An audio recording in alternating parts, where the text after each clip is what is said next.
go over what kind of an American could vote for Joe Biden at this point in history. Should we condemn them? Feel sorry for them? What should we do? That's our lead story tomorrow. Unless all hell breaks loose tonight, which it might. Jake Cotterill from the Czech Republic. My question is, if the DNC replaces Biden for Newsom, does the governor even have a chance to beat Trump since he has governed California so badly? No one knows. I mean, I don't think so. I don't think so. But who knows? I mean, Newsom's articulate, presents himself that way. Jerry Axton, Pattaya, Thailand. See, we got a pretty big reach here. Czech Republic, Thailand. Hey, Bill, is there a Democrat President Trump could consider as VP? Why would he do that? Why would Donald Trump consider a Democrat for VP? The smartest pick Trump could make now for VP would be Nikki Haley. In a moment, something you might not know. Did you know every day is a perfect day for peace of mind? With American Home Shield warranty, you are covered for unexpected breakdowns like leaky faucets or faulty water heaters. Choose a plan that fits your budget and rest easy knowing repairs and replacements are taken care of. Simply contact American Home Shield when an issue arises, and their trusted pros will handle it according to your coverage. Don't let worries about appliances and home systems weigh you down. Celebrate the reassurance of protection. Don't worry, be warranty. For 20% off plans, visit ahs.com/bill. For more details, see ahs.com/contracts for coverage details, including limit amounts, fees, limitations, and exclusions. Larry Connors, USA. Hunter Biden and his artwork. Excuse me, Hunter. Apparently you're afraid of my works. What a coward. The art gallerist apparently claimed that one of Hunter's financial backers purchased most of his paintings for $875,000. What's this? Oh, it's a scribble, but really it's a man walking into his future and seeing his past at the same time. You are the epitome of white privilege. They were laundering money, and he had all of his friends coming forward to help him out. Larry Connors, weeknights at 6 on News Talk STL. What's the best way to get rid of a timeshare that you don't want? Call the Timeshare Exit Hotline. We're a group of attorneys that help customers legally exit their timeshares. It's an easy process. We guarantee results or you pay nothing. Exit your timeshare today. Call now. 800-524-1641. 800-524-1641. That's 800-524-1641. Now, the O'Reilly update brings you something you might not know. 143 years ago today, an American president was shot inside a Washington, D.C. train station. His death a few months later ended one of the shortest administrations in American history. Here is the story behind the murder of James Garfield. The Ohio Republican served in Congress before being elected to the White House in 1880. His platform focused on civil rights and veterans' benefits for Civil War soldiers. Garfield himself commanded a Union division at the Battle of Shiloh. On the morning of July 2nd, 1881, 4 months after taking office, Garfield arrived at a train station near the National Mall. He and his family planned on escaping the D.C. heat for a vacation in New England. They never made the journey. Like most politicians at the time, Garfield, his wife, and 2 teenage sons had no security detail. Ready to ambush the president was a deranged 39-year-old named Charles Guiteau from Detroit. The delusional man was obsessed with Garfield. He often bothered him at the White House, delivering random speeches and notes to aides. During a brief meeting between the two, Guiteau asked to be appointed ambassador to France.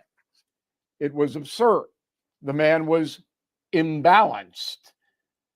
At 9 a.m., President Garfield entered the station. The gunman emerged, shooting the president in the arm and back. The assassin was immediately arrested. Garfield taken back to the White House. Miraculously, he clung to life. Months later, the president was stricken with a massive infection from the gunshot wounds. He died on September 19th, 1881. James Garfield had been president for 200 days. As for the gunman, a jury found him guilty after 45 minutes of deliberation. He was hanged for his crime. For more amazing stories about our commanders-in-chief, please check out my upcoming book, Confronting the Presidents, which will be out September 10th. You can pre-order it now on BillO'Reilly.com, Amazon, Barnes & Noble. You know the drill. Back after this. Are you feeling the impact of recent timeshare industry changes? Now more than ever, the costs of timeshare ownership far outweigh the benefits.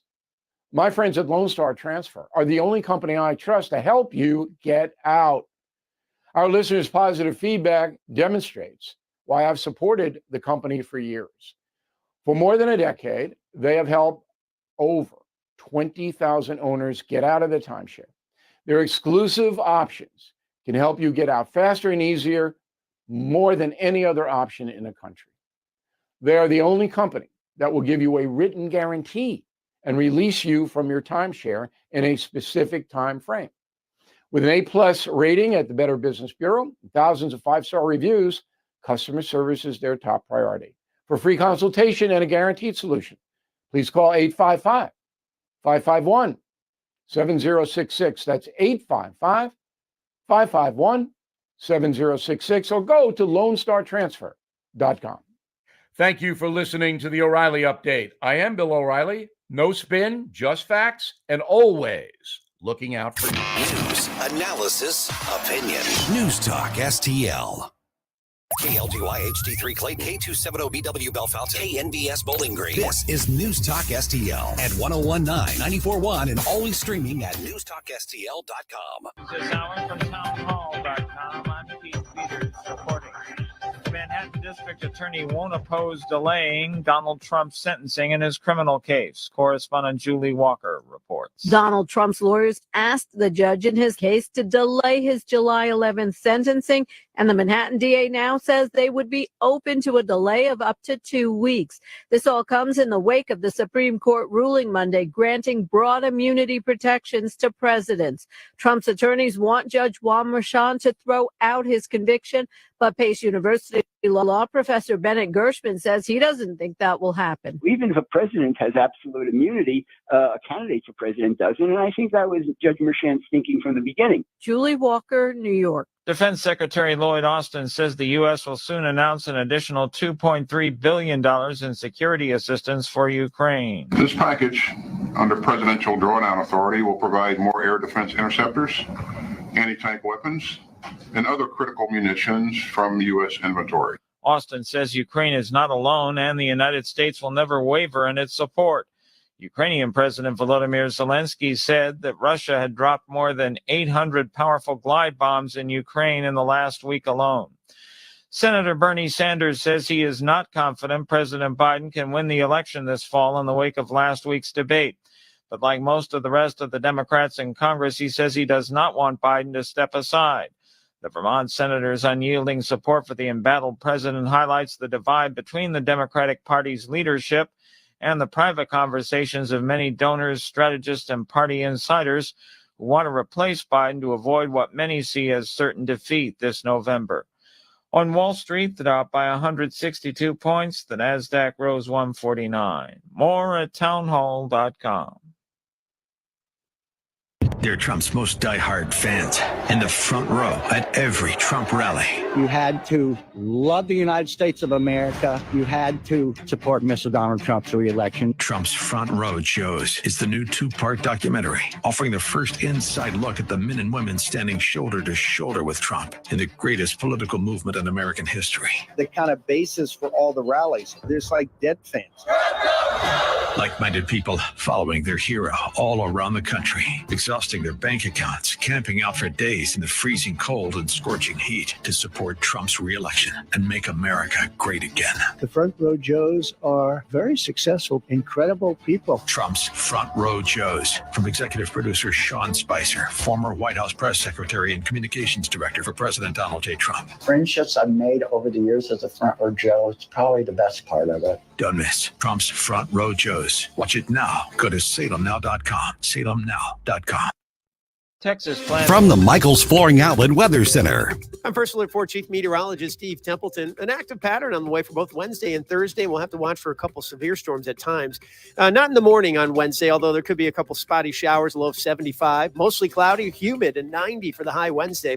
But late afternoon into the evening, we'll have to watch for a strong to severe storm. Better chance south of St. Louis, but we'll be alert even in the metro. And then overnight into Thursday, showers, storms could be heavy at times in the early morning of 4th of July. And then waves of showers and storms throughout the day, a high of 88 degrees. We do see a chance for a severe storm late afternoon and evening on Thursday. We'll have to be alert to as well. That's the latest from the First Alert 4 Weather Center. I'm Chief Meteorologist Steve Templeton. This hour of News Talk STL is brought to you by Stifel, serving investors for over 130 years. Contact your Stifel financial advisor at stifel.com. That's STIFEL.com. Hey, barbecue lover, Tony Colombo here for my friend Jonathan Heslop and his company, Rockwood Lump Charcoal. If you're like me and log a lot of hours behind the barbecue pit, make sure you have a bag of Rockwood by your side next time you grill. You don't have to use nearly as much Rockwood charcoal as traditional briquettes, so your bag lasts longer, plus it burns cleaner, faster, and more evenly, providing a superior grilling experience. Use it once and you'll never want to use anything else. Rockwood Lump Charcoal is available at over 100 area locations. Find the closest one to you at rockwoodcharcoal.com. From home improvement to replacement, do-it-yourself electrical projects can be shocking. That's where Grasser Electric can help. They've been lighting up St. Louis for years. From ceiling fans and dimmer switches to repair or replacing your electric. No job is too big or too small for your home or business. Grasser Electric will even install emergency backup generators. So call Grasser Electric today before the sparks start to fly. 636-441-5200 or go to grasserelectric.com. If you have a phone, you have a radio. Wherever I'm at, home, car, wherever. Download the News Talk STL app. If you have a phone, you have a radio. Just the convenience on the phone. Streaming live on the mobile app. Love the News Talk STL app. And listen anytime. Everywhere. Anywhere. Tim Jones and Chris Arps in the afternoon. The 9 most terrifying words in the English language are, I'm from the government and I'm here to help. The more you remove voting from Election Day, the more opportunity you're offering for people to commit fraud. Are you not entertained? Are you not entertained? I think the Democrats are so short-sighted in this tactic they have now to just cheat at any cost to win elections. You're a lying dog-faced pony soldier. You said you were, but now you got to be honest. I'm going to be honest with you. What are we doing wrong here? As a former leader in the House, I think you can put your finger on it. It's called leadership. We don't have it. Tim Jones and Chris Arps.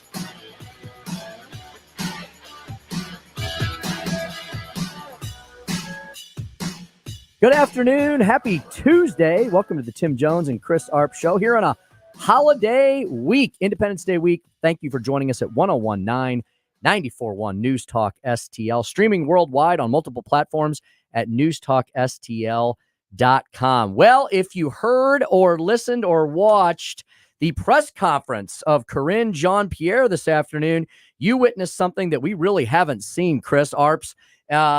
This White House confronted with a hostile left-leaning liberal media on the attack, smelling blood in the water. The White House on defense against the liberal media for the first time ever in the Biden presidency. Yeah, they're panicking. I think one of the reasons they are panicking is they don't see a plan. And you look, first of all, I want to say, that the Democrats and the Biden White House and the DNC, they are all one. And I think one of the reasons why they are turning on the administration is because they don't see a plan to correct this. They see that they've been covering for Joe Biden for the last 3 years. America has seen his decline. 48 million people saw it on debate night. And as the polls show, Americans are terrified.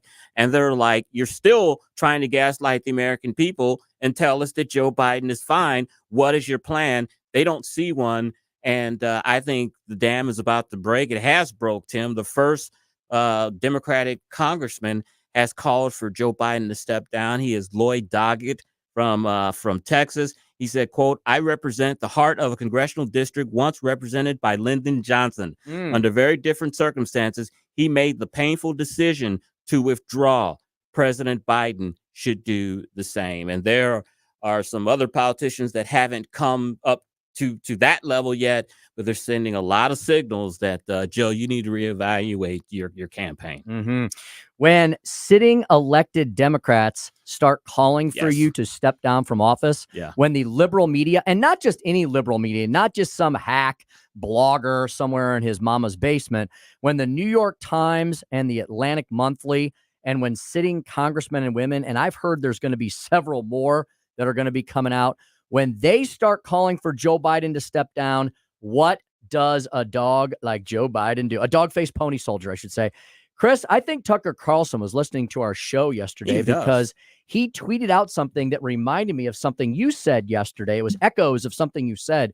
Listen to what Tucker tweeted 18 hours ago, right after our show was over.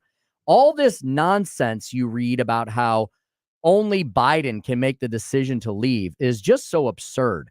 That's not how the Democrat Party works. No individual is more important than their collective. Exactly. That's true. That's the whole point of their party. And in Biden's specific case, he's got no constituency in Washington. Yep, Ron Klain and 85-year-old Ted Kaufman, I guess that's a donor, benefit directly from his presidency. It's a small group. The rest of the city has no loyalty to Biden. They don't care about him. They've never taken him seriously. Any president works for them as long as he's a Democrat. It's never personal with these people because the individual doesn't matter. It doesn't. I think the deep state soon, unless if Joe Biden doesn't cave to the pressure of the politicians and to the media that are putting pressure on him to step down, I think you're going to see a lot more spotlight on these cases that the House committee has been investigating with Joe Biden and Hunter Biden and their business dealings. And I think you're going to have someone from the Justice Department tell Mr. President, the gig is up. We're not going to cover for you anymore unless you step down. You and Hunter are going to do some serious jail time. And I think that is the only thing that is going to convince Joe Biden to step aside, Tim. And as Chuck Schumer warned the nation many years ago, don't mess with the deep state. They'll get you 65 ways from Sunday. Schumer was, of course, referencing Donald Trump, but that could apply to pretty much anybody that the deep state no longer has an use for. And it seems like Joe Biden's time has come. I mean, Karine Jean-Pierre was under attack today. Like I've never seen the fawning press do to her. They went at her directly multiple times. It was the entire press conference, as it should have been. We finally have a media doing their job, but it's only because they can't have the message of liberalism go down with the failed messenger, Joe Biden. And look, I don't want to be viewed as a spook or a conspiratorial person at all. But look, I would not, after Epstein and what happened with him, with the cameras being turned off, with soldiers or prison guards that are supposed to be on break and are not in their places. Tim, and I know this makes me sound crazy, and I don't wish for this in any way, but I will not be shocked if we wake up one morning to sad news on the radio or on the TV nonstop, or something where something big is happening and Joe Biden has passed in his sleep or something has happened to him. I will not be shocked. ClintonBodyCount.com. I'm just saying. No, and also we need the Hillary and also thing on Vic's show. They play. Yeah, it's also sad to say, but he's nearly 82 years old, and he is definitely not the man he used to be. Yeah. He's not happy-go-lucky, goofy, I'm going to make a gaffe every once in a while, Joe. He is a aged, elderly senior citizen who has a tough time putting three sentences together. if he doesn't feel up to it. Yeah. And as I said, I think one of the reasons why the journalists are turning on him because they don't see a plan to turn this around. And they're like, we just can't keep doing cover for you. One of the things that has been really surprising to me after the debates, after people talked about how poorly he did, that you think you would get him out there among the people, that you would have him doing press conferences, taking questions. He's not doing that at all. He's been the last 2 days has had talked to reporters, but has taken no questions. Nancy Pelosi has a suggestion for the president about that.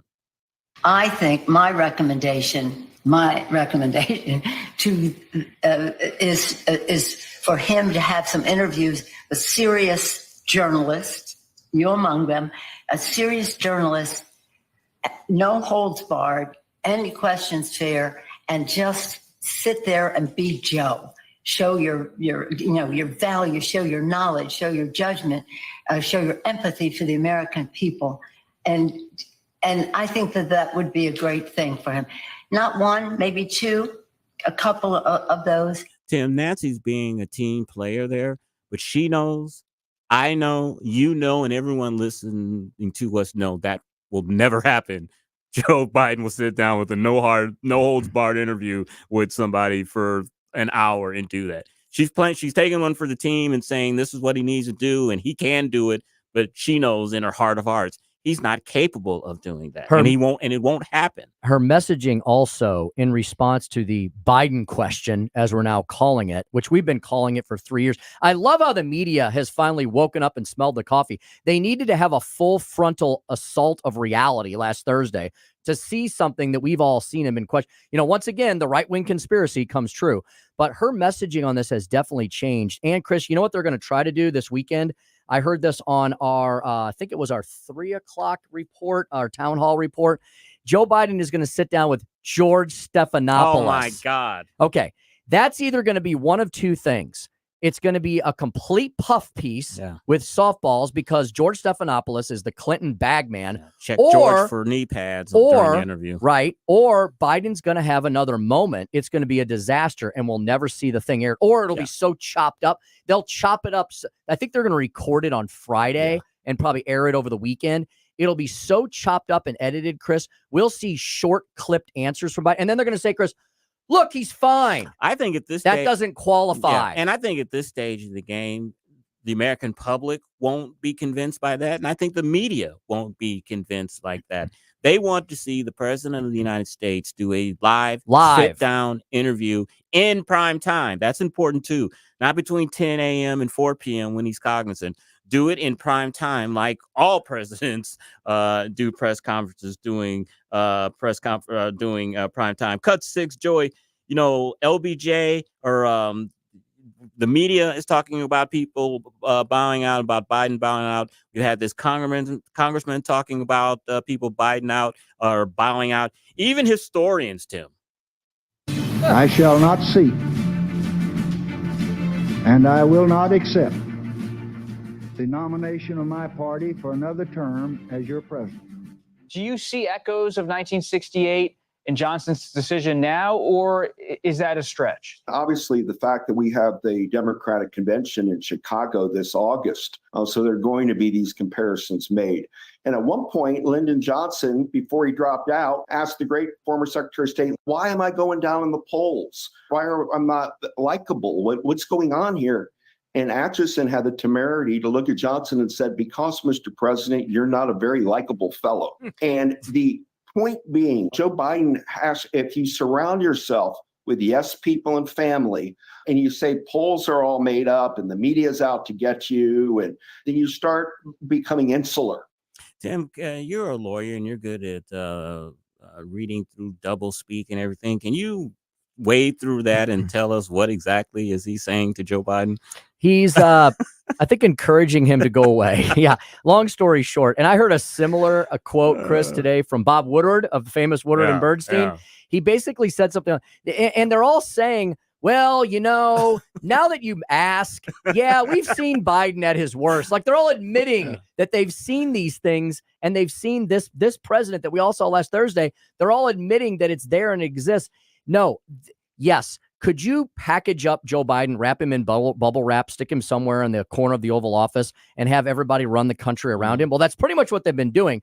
And that was Karine Jean-Pierre's defense at the press conference. She kept saying, well, look at what he's done. And yeah, he screwed up the country. Look at all the great things he's accomplished. Well, yeah, you can have somebody who's basically incapacitated because so much of the government just runs by itself. But that's not what we should want in a leader. And so right there, that clip kind of it is double speak. It is wordsmithing. Some people are trying to gently show him the door. Others are being a little more forceful. Chris, there was a second congressman that just came out and joined Doggett. Fella, I don't know. Okay. Tom Williams from Texas. So the Texans are revolting. Yes. So you have two Texas. Texas is known for that, aren't they? Yes, the Texans are revolting on the president. They've never liked being in the country in the first place, have they? Don't mess with Texas. So two Texans now, Chris, Doggett and Williams. I'm sorry, Chris, I screwed that up. I was reading this. I'm sorry. Williams is from Colorado. So the Westerners. Okay. So you've got Lloyd Doggett of Texas. You mentioned him, and now you've got Tom Williams of I think Colorado. Let me pull up this article and make sure. I'd love to know, are they moderate? Are they liberal? I don't know either one of them. Do you? No, do you know I either don't. one of them? I'd like to know what type of Democrats they are. Yeah. Would be very, very curious. And one thing too, Tim, now that the Democrats and the media are getting pissed off because they see Joe Biden's cognitive decline, and we have been saying that, Republican conservatives have been saying that almost from day one. Should we hold our breath waiting for the media to say that Republicans, you and me and others, were right? No, because but have you ever seen a come about like this? The turnabout on this is dramatic. This is panic. It's dramatic too, because they're saying now the questions are what we've been saying all along. We'll really hit rock bottom when they're showing clips of MSNBC above your head on Fox News. When people like Rachel Maddow and Joy Reid jump off the bus, then it's DEFCON 1. I think that's coming. Even Jim Clyburn. Now, he hasn't jumped off the bandwagon yet, but he told MSNBC's Andrea Mitchell that, quote, he will support VP Kamala Harris if President Biden were to step aside. Now, most of these other people, when they're asking questions about that, they'll say, hey, I'm not even considering Kamala Harris. She is capable if Joe Biden decides not to do this. But Joe Biden is running. He's our man in November. They're not saying that anymore. Now they're like, yeah, I'm going for VP. I'm going for Kamala if this happens. The support is eroding right before our eyes. They're starting to talk about the what ifs. Now, I think all of us on the center right side of the aisle, we would love for Joe Biden's decrepit old carcass to hang on for 4 more months because, better to go against the devil you do know in all the polling versus the one you don't. But for the good of the country, if we want to step back and not be partisans, we can't have someone like him trying to steer the United States of America. It's very dangerous. I heard someone make the point today. Oh, it was RFK Jr. He said, what is Joe Biden going to be like when they have to rouse him out of his slumber at 3:30 in the morning because there's an incoming missile attack from someone? Yeah. Is he going to have any idea who he is or where he is? How long does it take him to become cognizant? It's very dangerous to have this situation. And I'm also hearing rumblings too, Tim, on some of the political blogs and websites, is that the Democrats are almost throwing in the towel on Joe Biden and retaining Congress. And they're going to, it's coming to a point where they're going to throw in the towel on Joe Biden and basically try to keep the Senate and the House. You got some very vulnerable Democrats in Montana, and Ohio, and some other places that if Joe Biden goes down the tank, those 3 seats, I can't think of the other one, but those 3 Senate seats are going to be in the Republican hands. And that's not, one of them is not Joe Manchin, which will make 4 seats. So you're talking a pretty nice majority if they can pull this off. And if Joe Biden's on the ticket, I think that makes it easier for Republicans to take over the Senate. Left-wing liberals are going to lose their minds. All right, we've got to take a quick break here because we've got 2 fantastic guests coming up this hour. We're going to talk to Dr. James Shuls of the Show Me Institute regarding the impact of the 4-day school week. That was discussed quite a bit during the legislative session. Where will schools be going on that? How are the schools in our state? Will they be helped by the passage of that school choice bill? And then Chris, good friend of ours, attorney Derrick Good, will be joining us. He's involved with the state party. He's going to try to explain what in the world was the chaos at the caucus and how is it being remedied or is it being made worse? We're going to get an update on the convention talk of the caucuses, the raucous caucus at 4:45. Lots of great shows straight ahead. Go nowhere. Keep it right here on the Tim Jones and Chris Arps Show. 1019 94.1 News Talk STL. Follow us on Rumble at News Talk STL. Somebody at the White House has been smoking the devil's lettuce.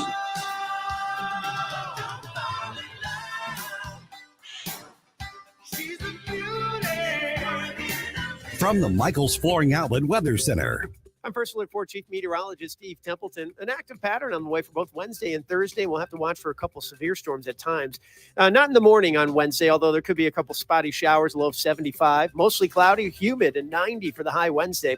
But late afternoon into the evening, we'll have to watch for a strong to severe storm. Better chance south of St. Louis, but we'll be alert even in the metro. And then overnight into Thursday, showers, storms could be heavy at times in the early morning of 4th of July. And then waves of showers and storms throughout the day, a high of 88 degrees. Do see a chance for a severe storm late afternoon and evening on Thursday. We'll have to be alert to as well. That's the latest from the First Alert 4 Weather Center. I'm Chief Meteorologist Steve Templeton. Hey, it's Katie, reminding you to subscribe to our show podcast so you never miss anything that happens here at News Talk STL. Get our podcasts every day on the show pages at newstalkstl.com or just subscribe to your favorite shows on Spotify, Apple, Google, Amazon, or anywhere else you get your podcasts. How are the trees, the bushes, and all the rest of the flora in your yard? Do you need it trimmed? Do you need it cleaned up, spruced up? Do you have disease developing in any of those? Oh, my goodness. Where are you going to go? Where are you going to find a one-stop shop for all that? Hanson's Tree Service. HansonsTree.com. Yes, 24/7, HansonsTree.com. Your one-stop shop for everything I just mentioned. Tree care services and more. Hanson's St. Louis provides expert insured tree care, including green resource cycling, grinding and land clearing, and so much more. They've got mulch. Oh boy, do they have mulch. They have mountains of mulch. I frequently am up and about around Hanson's Tree Service because I do a lot of different side projects with Chad Hansen, and I love seeing those mountains of mulch. Always reminds me I got to buy another load. You can order mulch online, hassle-free estimates for all the other services I just mentioned. 6 months, same as cash financing, is available for approved customers, and so much more. I want you to check out their website. It is your one-stop shop. You can book an appointment on there. You can book a tree inspection on there. You can order mulch online and so much more. Hanson's is available 24/7 because they do have an emergency line that's the same as the line I'm going to give you. So you only got to remember one number, 636-379-1830. 636-379-1830. Or simpler and better yet, for everything I just mentioned and more, you can go right to HansonsTree.com. HansonsTree.com. Liberal mega donors are always looking for new rhinos to do their bidding. And with Adam Schnelting, they found their new star. Adam Schnelting has already backed their radical plan to defund our police. And he skipped countless important conservative votes. Skipped a vote to protect kids from sexually explicit materials in school. And skipped a vote to protect churches from junk lawsuits. It's no wonder Adam Schnelting is bankrolled by Hillary Clinton, Barack Obama, and Joe Biden's top funders. Bill Cristofanelli is the only leader we can trust to protect our conservative priorities. When radicals tried to defund the police, Bill Cristofanelli passed record funding from Missouri's law enforcement. When Joe Biden left our southern border wide open, conservative Bill Cristofanelli banned sanctuary cities and voted to send Missouri National Guard troops to secure the border. Vote Bill Cristofanelli, the proven conservative, for state senate. Gladius PAC is responsible for the content of this advertising, paid for by Gladius PAC, and is not authorized by any candidate or candidates committee. This hour of Jones and Arps is brought to you by Stifel. Contact your Stifel financial advisor at stifel.com. That's STIFEL.com. Bust it.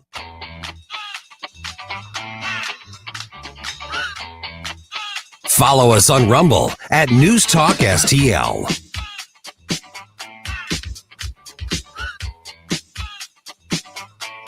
Right now, the pressure is on for St. Louis public schools to create a consistent transportation system for their students before classes start just next month.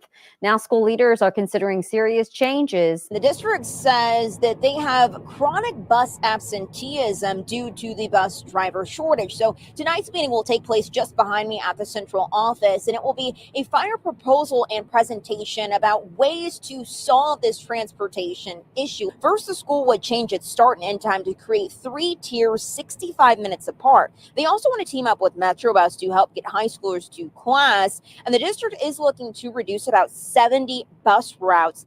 427 on the Tim Jones and Chris Arps show. More problems with the St. Louis City School District. It's almost like, Tim, do we really need transportation to transport these kids to these horrible schools? Maybe this is a good thing for them. Let's get the thoughts of our next guest. He is Dr. James Shuls, Senior Fellow and Director of Research at the Show Me Institute. Dr. James Shuls, welcome to the show, sir. Well, happy July 2nd. It's great to be with you. Happy July 2nd. One of the articles that we want to talk to you about on the Show Me Institute's website was about the school districts that are having longer days and fewer total hours. On the previous show, Columbo and Katie, we were talking about this and just wondering, condensing more schoolwork into a shorter time period, does that really help students, especially when we've read reports that after the pandemic, some of these kids are really, really behind? Well, that's such a good point. I mean, everyone knows, we've seen it over the past few years with what happened when schools were closed with COVID. We know that being in school matters. You know, there was just a good systematic literature review that looked at all of the research on time in school, and the result is clear, right? Being in school matters. And so you're right when you look at these proposals for 4-day school weeks to question, is this good for kids? And that's the funny thing. I have never heard anyone pitching the 4-day school week saying, hey, I've got a great idea that's going to help kids. Instead, it's an idea that's designed to help the adults, to try to attract more teachers into the building. And that's not to say it's necessarily bad for kids, but it's not a policy proposal that's aimed at improving student achievement, that's for sure. James, welcome back to the program. Great to have you on. By the way, folks, you can follow Dr. James Shuls at Shulsy on Twitter X. James, this just sounds like a disaster in the making. I'm wondering where this came from.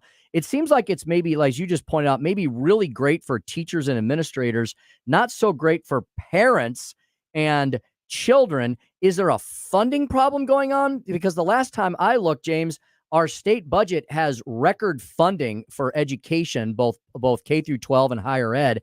We're at meteoric levels of multi-billions of dollars of additional funding through COVID and beyond. So why is this a thing now, I guess is what I'm asking. That's a good question. You know, we started looking at the 4-day school week about a year ago. The Show Me Institute's put out 3 papers that I've co-authored that have looked at the 4-day school week. And we started asking that same question. You know, we're told that the reason they do it is because of teacher shortages. You know, they want to appeal to teachers. But I think there's a much simpler answer for why this is happening. And the answer is school districts are moving to 4 days because they can. You know, in 2018, the legislature removed the requirement for the number of days. So it used to be there was a requirement that said you have to go a certain number of days and you have to go a certain number of hours. They took out the day requirement, and you see this huge spike. We had something like 30 school districts that were on the 4-day school week before that happened. And now we're up to, I'm forgetting the exact number. I think it's 160 something. It's a third of our school districts are now doing this 4-day school week. And like I said, it's because they can. They no longer have any requirement to go a certain number of days. I should say they didn't have any requirement until this year. The legislature put in some requirements for some districts, but in my opinion, they haven't gone far enough. If the goal is to get kids in school, the new bill 727 that was passed this past session doesn't go far enough if the goal is to get kids back in the classroom. Speaking with Dr. James Shuls, Senior Fellow and Director of Research at the Show Me Institute. You can reach him at x.com on Shulsy, SHULSIE /Shulsy. One of the proponents, Dr. Shuls, of the 4-day week say that 2 of them, let me put them together. They say students may benefit from having an extra day off, reducing absenteeism and tardiness, And with longer days, students might concentrate better, knowing they have an extra day to rest and catch up on work. What does your research say on those 2 points? Yeah, it's easy to say they might do something. It's much different to prove it in the data. You know, the data show that the 4-day school week, on average, leads to small negative impacts. Now, I don't want to completely dismiss this idea, though. You know, I've nephews that go to a 4-day school week. They love it, but they're motocross racers, so they go out of town almost every weekend, and they love having that additional day off for travel. I've got a cousin in the 4-day school week down in Summersville. I mean, he loves it as well. My wife's actually going to be teaching in a 4-day school week district this next year. So I'm not a person who's completely opposed to this model. What I'm opposed to is forcing school or kids to go to this. So when a school district makes the move to go to a 4-day school week, you got to do it with clear eyes to say, we really need to be intentional about this. We need to make sure that parents have opportunities. If this isn't going to work for them, if they can't provide childcare, we need to, allow them to transfer to another school or access private school choice programs. Do something to give people options. But for some families, this can work. We see that in the literature. We see that in our own surveys that some people like this option. And so, you guys have talked to me enough. You know, I'm a school choice guy. And so my proposal on this is you can allow this to happen. You got to protect the hours. You got to make sure that kids are going enough hours. You can allow the 4-day school week to happen, but you got to be able to provide options for every family who finds out that this isn't a good thing for them.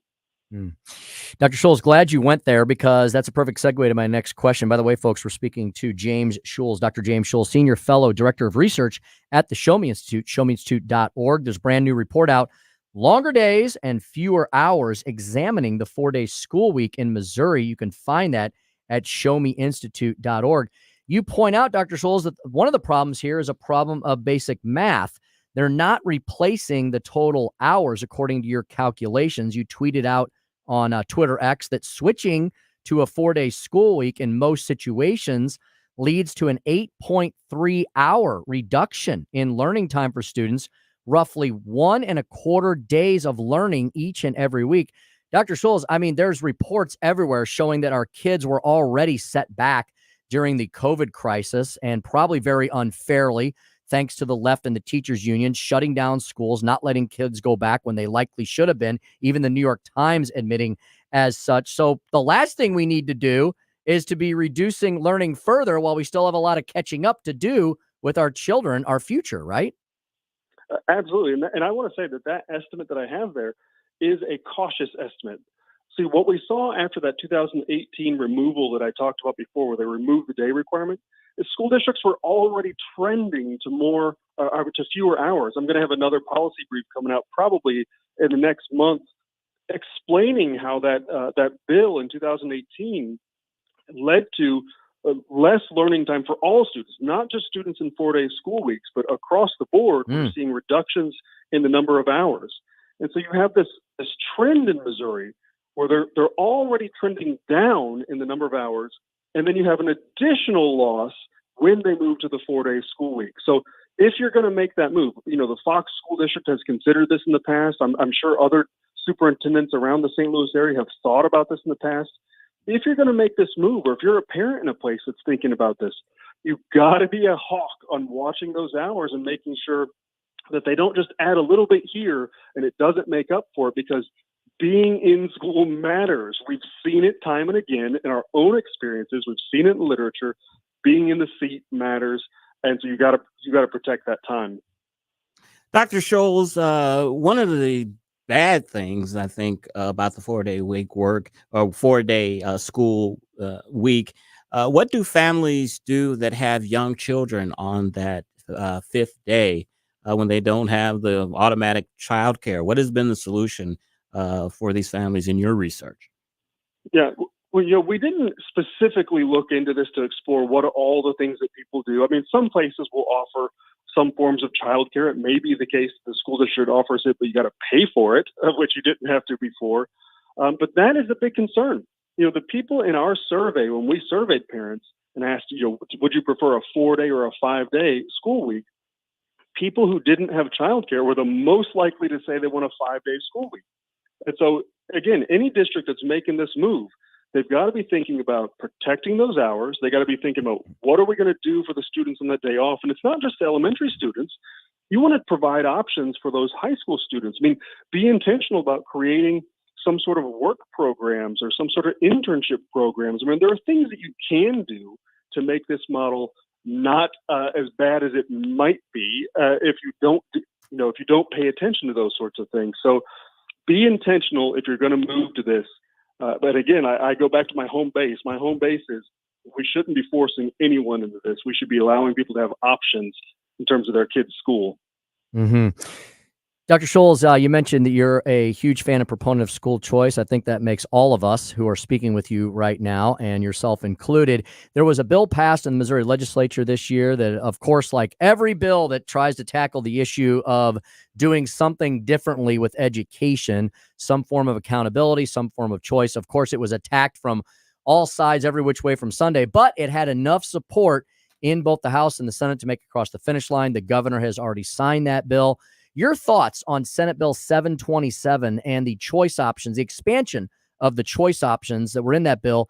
Can that help give parents options and choice? You know, if, for example, if folks now say, well, the 4-day school week in my district just isn't going to work for me, is there something that was passed in 727 that could help parents now in the state of Missouri moving forward? Well, absolutely. I mean, you know, as a longtime champion of school choice, that anytime you put something like this forward, you're going to get attacked. And the bill is going to be a compromise bill at the end of the day. There are going to be people trying to add stuff, people trying to limit stuff, you know, trying to change it. So we have to give credit to the policymakers that were advocating for school choice. They did get some stuff accomplished. There's some stuff in the bill that I didn't love, but it's a tremendous expansion of the Mo Scholars program. I encourage your listeners to Google Mo Scholars, find out more about it to see if they're eligible. But that's a private school choice program that allows people to get scholarships to go to for their kids to go to private schools. And they've tremendously expanded the opportunity for people to participate in that program. You know, you led this program talking about buses in St. Louis, and we didn't even go there. But I look at that issue. I look at so many of these different issues, and I think about if we weren't constantly arguing about school choice, we could be making lots of things better. What if in St. Louis they brought into the charter schools and the private schools into a network to really create better transportation opportunities for everyone? There are so many policies that if we work together through these things, we could make them even better. But instead, we fight over them, and the opponents are still trying to kill them, the school choice bills and policies as best they can. But they didn't kill 727. We got some good stuff there. Speaking with Dr. James Shuls, he's a senior fellow and director of research at the Show Me Institute. Dr. Shuls, you wrote an article for the Show Me Institute back on June 19th, talking about teacher retention and the limits of public policy. Teacher retention is a real big issue. A lot of teachers don't want to deal with the hassle of dealing with these students. The Post-Dispatch last month did an article on two teachers, former teachers, that had OnlyFans account. One has made $22,000. The other has made $2 million since October. How do school districts compete with OnlyFans? Well, I'll tell you what. You want to talk about pay disparity? Well, man, that's tremendous pay disparity between those two. But no, I mean, this is the thing. So the paper that I put out, I put out a paper that blog post references with a student, Josh Flores, who's a principal in the St. Louis area, terrific guy, terrific principal. But he wanted to look at it and say, what can school leaders actually do? You know, we talk about teacher retention, and a lot of the focus is on pay.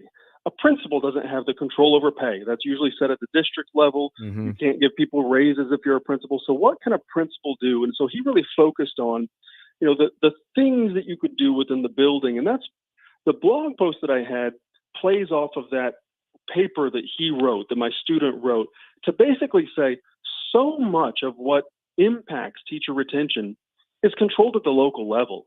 You know, we can't go into Jefferson City and pass a law that says have better school culture, you know, and expect it to lead to improved school culture or climate within the school where people feel supported and appreciated. It's things that the principal and the leaders locally have to do. And that's what I was saying is there are limits to what public policy can do. And this is, again, why I'm a huge fan of school choice. We want a policy environment where we create opportunities for great schools to thrive and excel. and for teachers to select into them, and for students to select into them. And we need the schools themselves, the local people on the ground, determining what's working best for them, because you can't drive that type of improvement from Jefferson City. Dr. Shuls, thank you so much for your time, and look forward. You did a great job filling in for David Stokes. We'll tell him that when he comes back next week. You can be reached, of course, at theshowmeinstitute.com and on Twitter /Shulsie, SHULSIE. Thanks so much for your time, and have a happy 4th of July.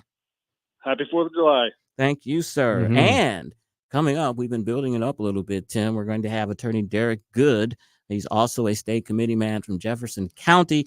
He was one of the 2 people that contested the results at the state convention on May 4th. We will get his take on everything that happened over the weekend when we come back. You are listening to the Tim Jones and Chris Arps Show on 101.9 94.1 News Talk STL. Like and subscribe to us on Rumble. News Talk STL. How do school districts compete with OnlyFans? From the Michaels Flooring Outlet Weather Center. I'm First Alert 4 Chief Meteorologist Steve Templeton. An active pattern on the way for both Wednesday and Thursday. We'll have to watch for a couple severe storms at times. Not in the morning on Wednesday, although there could be a couple spotty showers, low of 75. Mostly cloudy, humid, and 90 for the high Wednesday. But late afternoon into the evening, we'll have to watch for a strong to severe storm. Better chance south of St. Louis, but we'll be alert even in the metro. And then overnight into Thursday, showers, storms could be heavy at times in the early morning of 4th of July. And then waves of showers and storms throughout the day, a high of 88 degrees. We do see a chance for a severe storm late afternoon and evening on Thursday. We'll have to be alert to as well. That's the latest from the First Alert 4 Weather Center. I'm Chief Meteorologist Steve Templeton. This app is absolutely fantastic. Yes, I listen on my phone. If you have a phone, you have a radio. It is awesome. Download the News Talk STL app and listen anytime, anywhere. How are your windows holding up these days through all this heat? When you when we had those 90-degree days, and unfortunately, I think they're coming back. We had a nice little break, but they're coming back. Are the windows hot to the touch? Can you feel the hot air coming through there? You know what? If the hot air is coming in, guess what? That means the cold air in your house, supplied by the air conditioner, it's going out. Window World is your one-stop shop for all your window needs. Window World is simply the best for less. How can you get the process started of having Window World out to your homestead? Check out your old windows. See if you need new windows. If you're even thinking about it, you probably do. 314-993-1800. 314-993-1800. Window World, one of only 2 windows in the entire country that have the Good Housekeeping seal of approval. How fantastic is that? It's top notch. Ranked number 1 in windows sold in the country by Qualified Remodeler Magazine. And get this, for the first time ever, 0% financing for up to 36 months. Yeah, 0% financing for up to 36 months. They use a double strength of glass. These are wonderful windows. I already told you they're incredibly thermally efficient. They're beautiful. I've touched them. I've felt them. I've stood on them, for the love of all things, because they told me to. And they have a lifetime warranty that covers all glass parts, all parts, glass breakage, and labor. Get that level of service. Get that level of product by calling Window World today. 314-993-1800. Their commitment to customer service, exemplified by that lifetime warranty, the last windows you're ever going to buy. Why? Because it's a lifetime warranty and it covers everything, and they come to you to fix it. How about having them come to you right now? Any questions? Want that free in-home estimate? Give Window World a call. 314-993-1800.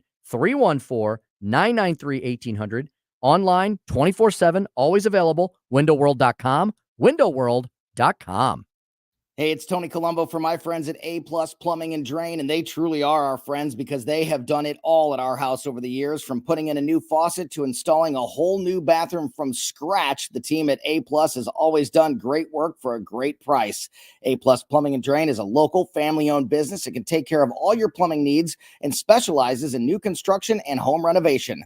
Call A+ for your next project at 636-288-7126 or through Facebook at A+ Plumbing and Drain. Mike Ferguson in the morning. We're celebrating Independence Day this week, but how free are we really? Let's compare notes with what the word actually means on Wednesday's show. Mornings news starting at 5:30 on News Talk STL. This hour of Jones and Arps is brought to you by Stifel. Contact your Stifel financial advisor at stifel.com. That's STIFEL.com.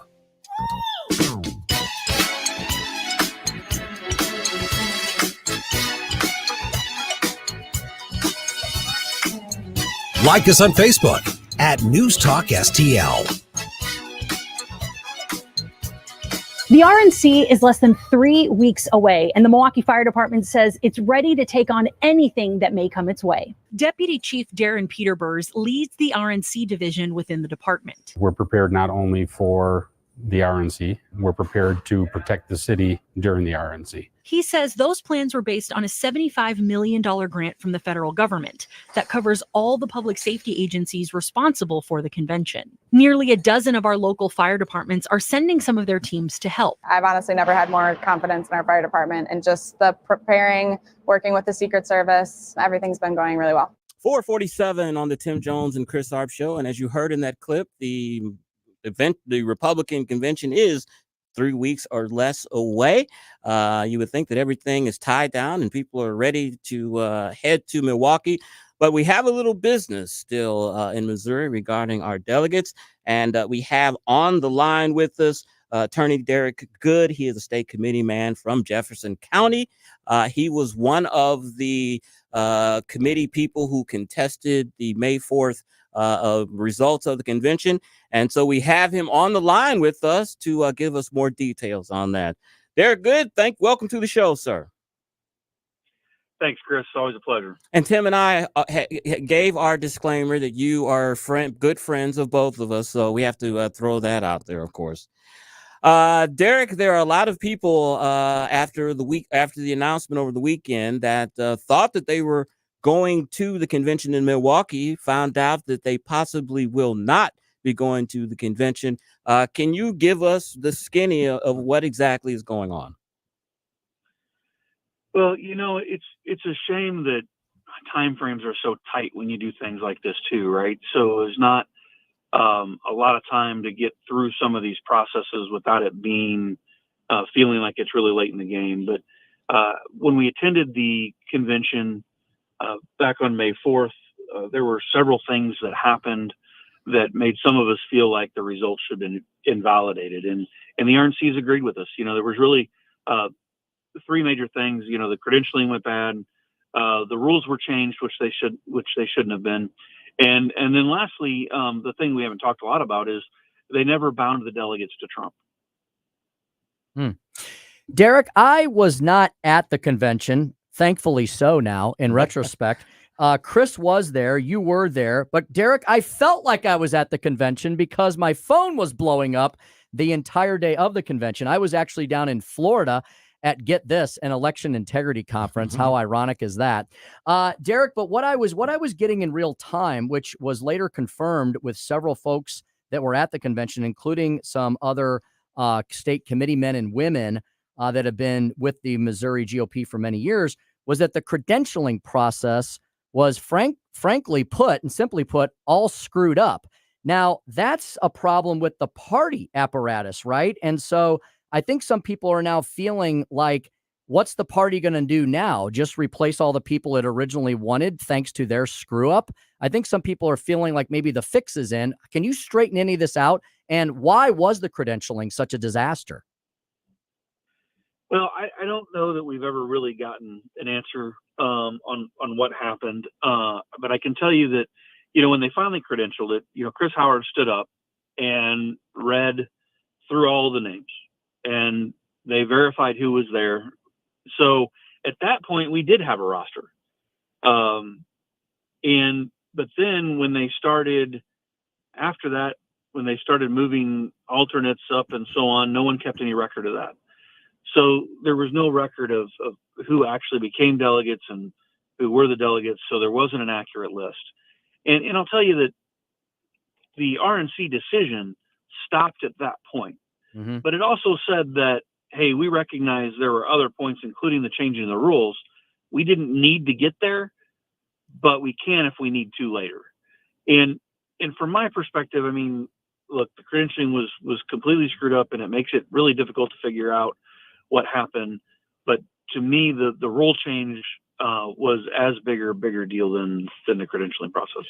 Derrick, I think one of the things that I'm hearing from grassroots activists that is really sticking in their craw the most is that the credentialing process was not in order. It was screwed up. Everyone agrees with that. Chairman Nick Myers was responsible for that credentialing process. And now some feel that because of this decision by the RNC, the person that made sure that there wasn't a very good organized caucus now is able to repick the delegates. And that's not setting well with some people. Address that, please. Sure. I mean, the rules say if there's a vacancy that the state executive committee replaces it. I mean, that's, again, we go back to rules, and we have rules so we don't have anarchy. And I understand that the credentialing process, again, was screwed up. But and to correct something earlier, I am not currently on the state committee. Oh, I'm sorry. That's all right. The other challenge filed by Dan O'Sullivan, Dan's not on the state committee. I'm always a guy that when I'm there, I'm helping. And I helped set some things up at the convention and so on, but I didn't have any responsibilities, and neither did a lot of the other people that were on the list that ended up being disqualified. So, I've heard throughout the day that, people are hurt and they feel the fix is in. And well, what about the people that followed the rules? And because they followed the rules, when the rules changed, they became ineligible. I mean, those people felt that way too. Mm-hmm. So you're not going to find a solution that fits everybody at this point. And what I've told people is, look, there's rules in place. There's rules to handle this dispute. We'll handle the dispute within those rules. We'll get past the convention and past August, and then hopefully we come back together to do what's important, which is get Trump elected. Derrick, I'm sure you're very happy you're not on the state committee right now, but let me ask you, if you were on the state committee, or if somebody from the state committee were to call you, everything we just discussed at this point was very important, but it's in the past. And so now we have to move forward. And I'm sure that everybody in Missouri, no matter what slate you are, no matter what delegate you were, no matter whose quote side you were on, we all want to go as a united Trump supporting Republican delegation to represent Missouri in its best light at Milwaukee, right? Because everybody else, the other 49 states, they're not going to know and they're not going to care about this drama. But if people from Missouri are at the convention sniping at each other, that's going to be a story that we don't want to have written. So moving forward, and Derrick, I've looked at both of they're called slates. I've looked at both slates. There's some really good, really hardcore Trump supporters on both of those slates. Now, maybe there's some other people on those where people can go, well, they're a little more establishment or whatever, but there's some really good pro-Trump people on both those slates. Do you think the effort will be made to include people from both of the factions so we can try to put forward a united front? Or does one side just now want to roll the other? Or what would you advise as to moving forward at this point? Well, unfortunately, the offer was made, and the group that on the other side, if you want to call it, they turned down any compromise and said, essentially, we want them all or we don't want any. So it's really not possible at this point. That's unfortunate. Derrick, address what I'm hearing, that 20% of the picked delegates have not registered their hotel rooms yet, which could that be a problem, not having a lot of delegates? I know, it costs about $5,000 to attend an RNC convention. And I was hearing that a lot of folks thought that the state party was going to pay for that and didn't know that it was something that was going to have to come out of their own pockets. It's a struggle we have every 4 years, and we try to tell people, and we try to, at the very beginning at the local caucus level, we try to tell them, look, this is something that you pay for, and it's not cheap. But it was a huge concern, or from what I was hearing, as we were getting closer and deadlines ended and the rooms opened up to the general public, and we had a significant portion of our delegation that hadn't reserved rooms and wouldn't confirm whether or not they were coming. So yeah, that was a big concern. Derrick, moving forward, it seems that, some years, some presidential cycles, we have caucuses in Missouri. Sometimes we have primaries. We seem to be very, very, for lack of a better word, schizophrenic on this issue. Would you advise the legislature, the General Assembly, to pick one or the other and stick with it so we don't have to constantly reinvent the wheel every 4 years? 100%. Let me clarify. We're always going to have a caucus. But the purpose of that caucus has shifted occasionally a little bit, right? So the selection of our presidential candidate, I think, should be by presidential preference primary. Mm-hmm. But we still have party business to do, right? We have the delegates to go to the congressional, then delegates to go to national. And the other thing that we kind of dropped the ball on this year is, we need to update our platform. And that, again, didn't happen this year. Mm-hmm. Yeah, absolutely. Closing out, Derrick, we got about 45 seconds left. As Tim mentioned, there's a lot of friction right now between folks within the party, but our ultimate aim is to reelect Donald Trump. Some final thoughts on unity before we close out here? Yeah, I tell you this, we've been here before. We'll be here again.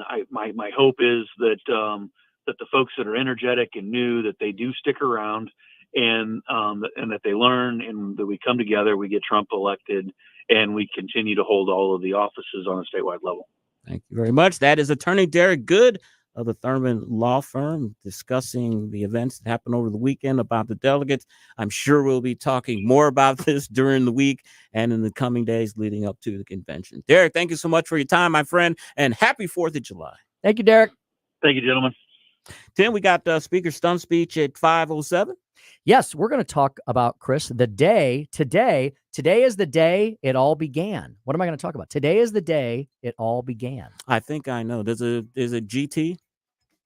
Initials? GT. GT? No. Okay. I don't think so. I'll tell you during the break. Okay, you tell me what you're thinking. I'll tell you what I'm thinking. All right. We'll tell everybody what we're thinking when we come back. GT is what I think. G as in go. 524, Dr. Randy Tobler, host of the Randy Tobler Show. We're going to go around the world and in every hamlet and nook and cranny and city in St. Louis, the cities here in the States, and talk about anything regarding political matters with the good Dr. Randy Tobler on the Tim Jones and Chris Arps Show on 1019 94.1 News Talk STL, number one for live and local conservative talk. Looking to get a new carpet, hardwood, or tile installed quickly and efficiently in your home? Look no further than Michael's Flooring Outlet. Michael's Flooring Outlet is a family-owned and operated business with a 30-year history of offering a diverse array of high-quality options in flooring. My parents and in-laws used Michael's to rip up their old carpet and replace it. They are both happy with the product and installation from Michael's. You can shop at one of their 3 locations in Creve Coeur, Darting Prairie, or St. Peters, or you can check them out at igotfloored.com. That's igotfloored.com. I'm Dr. TJ, owner of the Institute of Natural Health, co-owner of Optimal Nutraceuticals, and the host of Wellness 101. Wellness 101 is designed to cut through the nonsense and provide you common sense, science-based information regarding health and wellness. On the show, we discuss topics like thyroid health, gut health, hormone optimization, and many others. Our show airs Saturdays at 10 a.m. and 2 p.m. and Sundays at 11 a.m. and 3 p.m. right here on News Talk STL. For more information, visit us at inhstl.com. That's inhstl.com. KLGY HD3 Clayton, K270BW Bellefonte, KNVS Bowling Green. This is News Talk STL at 1019 94.1 and always streaming at newstalkstl.com. News this hour from townhall.com. I'm Keith Peters reporting. Democratic Congressman Lloyd Doggett calls on President Biden to withdraw from the presidential race. More from correspondent Bernie Bennett. Doggett is the first Democratic member of Congress to call for President Biden to withdraw from the ticket since his debate with former President Trump. Doggett said in a statement Tuesday, quote, President Biden has continued to run substantially behind Democratic senators in key states and in most polls has trailed Donald Trump. I had hoped that the debate would provide some momentum to change that. It did not. Biden's performance during last Thursday's debate alarmed Democrats in Texas who are facing several competitive races down the ticket, including for U.S. Senate. Still, Democrats across the party's big tent have stopped short of calling for his withdrawal, either rallying behind the president or keeping their lips sealed. Bernie Bennett in Washington. A former State Department official says Israel is keeping a close watch on the U.S. election. Bob Agnew reports. Len Khodorkovsky tells the Salem Radio Network Israel has one simple desire from its strongest ally. They want America to have their back. For several months, it's been nothing but mixed messages and critical delays. And I don't think, generally speaking, they feel like they can rely on the Biden administration any longer. Khodorkovsky says in private conversations with Israeli leaders, it becomes clear. They're uneasy about where things are, and I think they just want to make it to Election Day and hope for the best. Bob Agnew reporting. Former President Trump's sentencing in his hush money case has been postponed until at least September 18th. The judge agreed Tuesday to put it off while weighing the possible impact of a new Supreme Court ruling on presidential immunity. Trump had been scheduled to face sentencing July 11th on his New York conviction on felony charges of falsifying business records. He denies any wrongdoing. On Wall Street, the Dow by 162 points. The Nasdaq rose 149. More on these stories at townhall.com. Anyone with everyday aches and pains, I've got a question. What are you missing out on? Probably a lot. So let me tell you about Relief Factor. Relief Factor is a drug-free daily supplement that helps your body fight pain naturally. It doesn't just mask pain, it helps reduce or even eliminate it. In about 3 weeks, you'll discover what it's like to feel better. Go to relieffactor.com or call 1-800-4RELIEF and save on your first order. That's 1-800-4RELIEF. If you're looking for a new couch, you could cut down on expenses by bundling your car and renter's insurance with Progressive. Because you know you've had this couch for too long. Sure, you've had good times together, but a ripped-up cushion is not a fond memory. It's a sign. Notice how other people have couches with 2 armrests? Now that's living, right? No, it's just normal. So bundle your renters and car insurance with Progressive and put the savings toward a new couch. Please, it's time. Progressive Casualty Insurance Company coverage provided and serviced by affiliates and third-party insurers. Not available in all states. From the Michaels Flooring Outlet Weather Center. I'm First Alert 4 Chief Meteorologist Steve Templeton. An active pattern on the way for both Wednesday and Thursday. We'll have to watch for a couple severe storms at times. Not in the morning on Wednesday, although there could be a couple spotty showers, a low of 75. Mostly cloudy, humid, and 90 for the high Wednesday.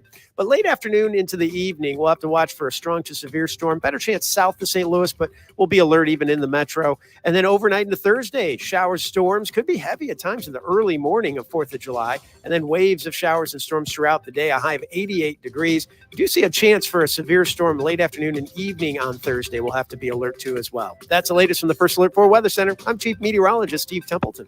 This hour of News Talk STL brought to you by Senior Memorial. With the average funeral bill being over $9,000, are your loved ones prepared? Call 314-866-8886 or memorialplans.com. Senior Memorial Heritage Protection. It's the season of water, right? Sure is. Are you drinking enough of it? Do you have the right systems in your home to keep yourself properly hydrated? As my daughter Katie would say, hydrate or dihydrate. Jones Air and Water. Jones Air and Water specializes in air and water treatment products and services to enhance easier and better living at your home, at your business, at your plant, facility, industrial complex, whatever it might be. No job too big or too small for Everett Jones and the gang at Jones Air and Water. They've got every kind of system that you could think of, and probably some you even haven't, to make sure that your air and your water are pure and they're pleasant and they're stuff you should be putting into your body. You need to have Jones Air and Water filters. Otherwise, you become the filter. That's why they got their little catchphrase. You can be a filter or you can buy a filter. You'd rather buy filters, right, than have your body taking out the junk and the bunk and the glunk. Let's talk about dehumidifiers. Whole home dehumidifiers. Perfect type of thing to have this time of year, right? Because Missouri summers get really hot, really heavy, really wet, right? Just kind of nasty. Your air conditioner doesn't do what it needs to do all by itself with such heavy humidity. It ends up working harder and less efficiently. If you take that humidity out of the air, your air conditioner can work better, smarter, faster. It can make things cooler. You can even actually raise the thermostat. Yeah, you can. How about the water treatment products they have? I've got 2 of them at our Jones home, and we've got one of them here at the station. The Topper drinking system. It's unlimited reverse osmosis, clean, pure water. Yep, it's fantastic. You just turn on a little tapper. You can put it on any tap in the house, and there you've got it nonstop. Hydrotech HTO system. That's like that's a whole home system to replace your old beaten up, worn down water softener. It's a beautiful 2-tank system. It works fantastically. Helps out, especially in those areas of the St. Louis metro and beyond that have really hard mineralized water, right?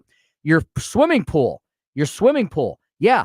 Do you know that most swimming pools use salt, chlorine, or acid? Yeah, that's how you're cleaning your water. That's kind of nasty. How about get the EcoSmart system? That is salt-free, chlorine-free, and it's acid-free as well. Everett Jones has 30 years in the business, a multitude of 5-star ratings from the Better Business Bureau. He's a master water specialist. Why would you go anywhere else? Give him a call today, 636-899-1040. 636-899-1040, or simply remember this easy-to-remember website, joneswater.com. That's joneswater.com. Free speech is alive and well in America. So what's going on? Right here. To me, this looks like the run-up to World War II. News Talk STL. They're playing with fire. Democrats are destroying the country. News, analysis, opinion. This hour of Jones and Arps brought to you by Window World. Simply the best for less. 314-993-1800 or visit windowworld.com. Tim Jones and Chris Arps in the afternoon. The 9 most terrifying words in the English language are, I'm from the government and I'm here to help. The more you remove voting from Election Day, the more opportunity you're offering for people to commit fraud. Are you not entertained? Are you not entertained? I think the Democrats are so short-sighted in this tactic they have now to just cheat at any cost to win elections. Lying dog-faced pony soldier. You said you were, but now you got to be honest. I'm going to be honest with you. What are we doing wrong here? As a former leader in the House, I think you can put your finger on it. It's called leadership. We don't have it. Tim Jones and Chris Arps.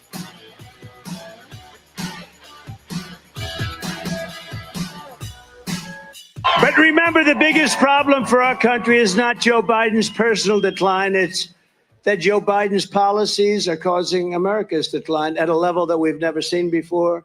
That's why this November, the people of Virginia and the people of America are going to tell crooked Joe Biden, you're fired. Get out of here. You're fired. Get out. We don't want you. You've been the worst president in the history of our country. We don't want you. Get the hell out of here. And welcome back to the Tim Jones and Chris Arps Show. 5 o'clock hour here on a Titanic Tuesday. A very important special Tuesday, which July 2nd. I almost said the date there. I almost gave it all away. July 2nd, 2024 here. I'm going to talk to you about what happened many, many years ago on this very special day. Got a great quote that we should all memorize to boot. I'm Tim Jones. Got Chris Arps here by my side. How you doing today, Chris? I am doing fantastic, especially when we're all here in the studio together and we are being directed by the great Joey Vasovich. How you doing today, producer Joey V? It helps if you say that with a smile on your face. The audience can really tell. So say it again. Joey's great or whatever you were going on. I've had clenched teeth too. Should I unclench my teeth? Unclench your teeth. Just try it again. We'll get it right eventually. Joey fired. It was from the heart. Oh, thank you then. Joey, is Independence Day weekend a big day for movie releases, or is it not because everyone's outside and traveling and all that kind of stuff? It used to be, I think, didn't it? You ever hear a Big Willie weekend? Does that sound familiar? Big Willie weekend. Willie weekend. I think I rented that once. Will Smith would come out with a movie that would just set the world ablease, like Independence Day. Right. Okay, right. sure. That time. Men in Black. Did that come out? I think Men in Black was another Independence Day type film. 4th of July. He used to be the guy to go to open these things.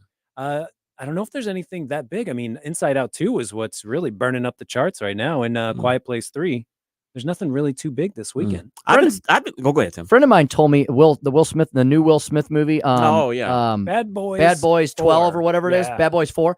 They said it was really good. They said they really liked it. Have you seen it? Have you heard about it? I didn't keep up with that franchise, so I just decided to skip that screening. Okay. I know that Will gets slapped a bunch of times in the movie. So I guess that's his apology tour as well. Nice. Now, is the Axel Foley movie a Netflix movie or is it at the theaters? Because I've been seeing it over and over, but I've been seeing Netflix attached to it. You know, usually it's a same day where they will have it in the theater and streaming. I'll check back and see what's up. If they're trying to win an Oscar, they have to play it in theaters. Okay. So we'll see if they're going to have a release for a week or two. Because it seemed like it was going to be a theater release, and then all of a sudden you start seeing, Netflix connected with it as well. It's like I guess, they're releasing it here. I guess I was a big Beverly Hills Cop fan. I'd like to see this movie if it's any good. It hurt. I said this last week, and look, I know everyone gets old. People age, but it's kind of disturbing to me to see Eddie Murphy look as old as he does in this movie. He looks old. Well, I think because he kind of looked the same for like decades. Yes. He's aged. And then then he disappeared behind the cartoon screen. Yeah. He was the donkey. Yeah, that's true. He was the donkey in Shrek, and so we didn't see him for a long time. I think, Chris, that also subconsciously we kept hearing his voice, and his voice hasn't changed, right? And so then think about that. I mean, Joey, the first Shrek movie came out how long ago now? This will make us feel old. Shrek 1 was what, 15 years ago. Do you have a guess? I'm going to say 15 years ago. Longer than that, isn't it? Oh, man. It was Shrek's 90. 2001. Oh, okay. 23 years ago was Shrek 1. You got to be kidding me. I thought I'm a Shrek believer. was 90s, honestly. I thought it was older than that. Looks like no theatrical release for Axel F. Okay, so it's strictly Netflix. Strictly Netflix. So what does that mean in the movie business? It means they're not worried about putting any awards consideration behind it. But they're it's- just trying to make money Will off it of this. still make a lot of money? Yeah. Subscriptions is what they're going for. They're wanting Chris, who tapped So- out of Netflix a few months ago, to So re-sign Joy, up. are they saying that if we put this movie will make more money for us if we put it on Netflix than in the movie theaters? Has Eddie Murphy lost his box office charm to that point where they think they'll make more money on Netflix than getting people to the theaters? I think Eddie Murphy's kind of like Adam Sandler now, where he has a deal with Netflix and he's just making movies with them. Oh, okay. If you remember Dolomite, the Dolomite biopic that Eddie Murphy The blaxploitation film. the Eddie Murphy did a biopic though that was really good, and I think that was just a Netflix exclusive Okay. as well. Okay. So these ladies and gentlemen, Joey, are just under contract with Prime or Netflix or what have you, and they just agree to make a certain amount of movies, and they're going to get paid no matter what. Yeah, usually it's a flat fee. It just depends if you're part of the system where, like back in the old days, you were just an employee of MGM, basically, if you were Cary Grant. Okay. So I think really? it's that same sort of old studio system. Back to the Future. Now, do you think they have escalator clauses in there? So if the movie goes gangbusters and is a smashing international success, they can get a bonus or something? You think they have the bonus put in there? I don't think so. I think Netflix is Wow. they keep all their numbers secret. They don't want anyone to know. They just they put out fake numbers every once in a while saying 300 billion people started this movie. We have no idea if they finished it or noped out or if the autoplay was just turned on. Now, what about this, Joey? And my wife Becky hit me to this several years ago. I'm from the old school where when you went to the movies, it was an MGM movie or it was a Paramount movie. It was one studio. Now, before you get to the credits, you'll see like 6 or 7 different movie studios. And I know I thought part of that was to defer the cost because movies are so expensive to make. But my wife said, and Joey, can you confirm that these production companies are the actors' companies, and that's how they get their take. Oh, that's have how their they own get production company. exactly, and that's how they're getting Oh. this. So when you see all these different movie studios, they're not really studios; they're the actors' company. Is that? Yeah, that's part of it. Yeah. Interesting. The actor wants a take, and then whoever's willing to put in a couple mil here, a couple mil there, and then someone else is the distributor. Like if the movie was already made and then it went to a Sundance Film Festival, and then Netflix just buys it up, they'll throw their logo on it as well when it comes out. Yeah. Joey, talk about this. I was listening to a podcast with Kurt Cameron, and he was talking about, he wants to make Christian movies, he's a Christian actor and everything now. And he was saying the biggest thing that they have, and I think he was connected with somebody else, the biggest thing that they have is distribution for their movies. And then Hollywood has a kind of a monopoly or lockdown on the distribution channels. And that's how they lock out a lot of independent Christian type movies. Yeah, some Christian movies, they have to rent out the theater like they're just some Joe Yeah, Schmo on the yeah. street. They're paying the theater the flat fee, a couple thousand, and then they get the take of that. And churches are huge for putting people on buses and bringing them in. And then Angel Studios, I think they really started this trend of paying it forward as well. They'll put a QR code up on the screen at the end and say, if you liked this movie, why don't you buy a ticket for the next person? And then they end up on the top 5 and you're like, I've never heard of this movie at all. Those Christian movies will sneak up on you. Yeah. And The Chosen, they'll package 2 episodes together and put that in the theater, and then they'll make another couple mil on the back end there. Well, Capitalism. That's your happy, even in Hollywood. That's your happy Hollywood minute with producer Joey V. That sounds like a show. He's got a theme. Joey, play your theme. Oh, you don't we want never to hear get to. Yeah, we never get to hear it. You left early. I forget. Is that she you have listening it. right now? Play the theme. I actually, my girl sang the theme, and then she doesn't listen I haven't to the heard show. it. So I made her listen to the podcast Okay. last Friday when Chris left early, and we got to talk. So why about do you it. do it after I leave? Yeah, you had to get on the road for Jefferson County. I've never heard the theme. I don't Oh, think. Have I? let's keep Let's building play it up. Let's play it. Like the beat. Remember Concrete Blonde? Yes. No. Yes, Concrete Blondes. Is that a coffee band? What's the name of this band? It's the song that I get brought up the most. Okay. Sounds like a little Belinda Carlisle-ish a little bit. Is that the Go-Go's? That's my girl covering Concrete Blonde. Oh, okay. That's fantastic. Oh, I love it. I was giving her a compliment. I didn't know that was your girl. That's her. She's got a That's record her. contract now. I like That's that. incredible. Yeah, she's got a kind of a Belinda Carlisle kind of sound to it. That sounded good. You know, I put the T-Pain vibrato on there.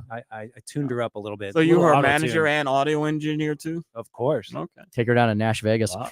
All right, folks, we've Very got nice, Joy. I hope everybody enjoyed that. That was entertaining. That was entertainment. We're going to talk to Dr. Randy Tobler at 5:25. We'll shift gears back into the political public policy scene. We haven't talked about the Trump sentencing being delayed to September, when Hunter Biden may also be on. September is going to be a wild month. What does this do to all of the lawfare cases? We'll talk to the good doctor about that and so much more. Corinne Jean-Pierre defending disaster today at 1600 Pennsylvania. Dems calling for Biden to step down and so much more. Chris, I mentioned that this was a very important day. Yes. I should have said in American history. Yes. Dr. James Shuls kind of tipped us off when he said, and happy 2nd of July. He said it very excitedly, and I'm going to tell you why he did so in today's Speaker Stump Speech. Listen to me, listen to me. I'm very consistent. I'm a very stable genius. It's time for the Speaker Stump Speech, sponsored by Hanson's Tree Service at hansonstree.com. I want to thank Chad Hansen and the good fellows and ladies at Hanson's Tree Service. They're wonderful people. Thank you for supporting the Speaker Stump, sponsoring the Speaker Stump Speech every single day. So, as I mentioned, today is a very important day in American and U.S. history. I hope all you kids at home and in the car that you already are telling your parents and reminding them what this is. I hope we still teach these sorts of things. My daughters would probably get this right because they've taken lots of American history classes. Today is the day that maybe we should have had the big celebration on, because on July 2nd, 1776, Congress voted to declare independence. Today was the actual Declaration of Independence Day. 2 days later, it ratified the text of the Declaration, and so that's technically when it became executed into law, so to speak. But it was on July 2nd that if there had been no July 2nd, there wouldn't have been a 4th of July. There wouldn't have been an Independence Day. So today is a very important day. And I've got a quote for you. We're givers here at the Tim Jones and Chris Arps Show. We're always giving you gifts and things. And I've got a great quote from one of the presidents that I have always been fascinated with, because he was an attorney, a hardworking attorney. He was a very simple man, lived in Boston. John Adams, of course, talking about John Adams. And my favorite president was his buddy, although they sometimes were friends and then they quarreled and then they got together again, Thomas Jefferson. So John Adams had a fantastic quote that often pops up on July 2nd in my Twitter feeds and in the emails I get. So I thought I would read it to you today to kind of remind us of how it all began, the subject of today's Speaker Stump Speech.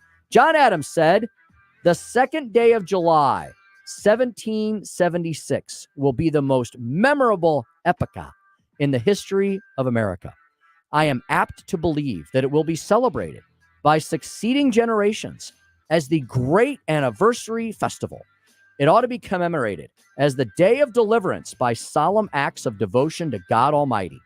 It ought to be solemnized with pomp and parade, with shows, games, sports, guns, bells, guns and bells, bonfires, and illuminations from one end of this continent to the other, from this time forward forevermore." John Adams, July 2nd, 1776. Well, he almost got it right. He was off by 2 days. We ended up moving it to the 4th of July. But I love some of the things in this quote, because if you were to read this to a left-wing lunatic moonbat, they wouldn't believe that what you were saying is true. Well, maybe they would, because, of course, they thought that all the founding fathers, and probably the founding mothers, too, were all a bunch of racist bigots. But as I reminded you, John Adams never owned a slave. He was not a racist. He was not a misogynist. He wasn't a sexist. He was a hardworking attorney. He actually represented a bunch of British troops in a very famous court trial. Watch the HBO miniseries, John Adams. It's fantastic. It's really amazing. And maybe I'll watch that over this weekend again. He talks about how it should be a day of deliverance by solemn acts of devotion to God Almighty. I'm always wrestling with my Twitter trolls about whether or not this country was founded and based upon Judeo-Christian morals, principles, and values. Well, of course it was. And when you look at, and I'm not saying there was an imposition of any particular religion, and it's the freedom of religion, not the freedom from religion. Nearly all the founders, if not all of them, were deists in some point. You couldn't pin them down necessarily. I'm sure some of them were Protestants, and there might have been a few Catholics sprinkled in there and Lutherans and blah, blah, blah. But they all believed that they were humble men and that this nation was ordained by God, that there was a higher power, that these rights came from something beyond a king, right? Our rights could not be determined by a king. That's why we were breaking from the king. And that's why Adam says we should devote this day to God Almighty. I also love, this is a little more fun, that he says we should celebrate this with guns and bells and bonfires. Nowadays, we'd call that fireworks. And, you know, in certain urban cities in America, they do shoot guns up in the air. Not the safest thing to do, and I'm not advocating for that. But these were men who lived in a time when the Second Amendment was very much on their mind and making sure that that would always be kept tantamount. And that's the Speaker's stump speech for today. It's amazing, Chris, when you actually read the writings of the founding fathers and mothers, you can really get a taste for why they did what they did, how important it was, and how they wanted. They seem to know they were creating something that was going to be long lasting if they were successful. You know, my pastor, Tim Cowan at the Rock Church over there in Mid-County, he had a 4th of July message in his sermon on Sunday, and he put something up from, I think it's a Declaration of Independence, where it talked about that that governments are instituted by men to protect our rights. And I thought, and it really hit me. I knew this already, but it really hit me when I saw it on the screen and read about that. And I was like, you know, the Democrats think that the government gives you rights. And here our Declaration of Independence saying you have God-given rights, and the government is instituted by men to protect those rights. Yes. The government doesn't give you your rights. And so many people in this country don't understand that. They haven't, because they look at the civil rights movement and they look at other women's suffrage and they look at that as, see, the government gives you rights. No, they inherently had those rights. It's, you know, the process had to work out to get to this ideal of equality, but the government is not giving you your rights, folks. You already have inalienable rights, as the Constitution and the Declaration of Independence says. You are 100,000% correct. And as Vic Porcelli might say, the left has it all backwards. They do. Backwards. They do. Don't you cuss on this here radio. I'm not. I use proper terminology. All right. Well, that was a fun little segment there. Thank you to Joey V for weighing in as well. And we're going to be right back with lots more. You're not going to want to miss Dr. Randy Tobler, host of the Randy Tobler Show every Saturday here at News Talk STL. We've got lots to discuss. The doctor is in on the Tim Jones and Chris Arps Show. 101.9, 94.1 News Talk STL.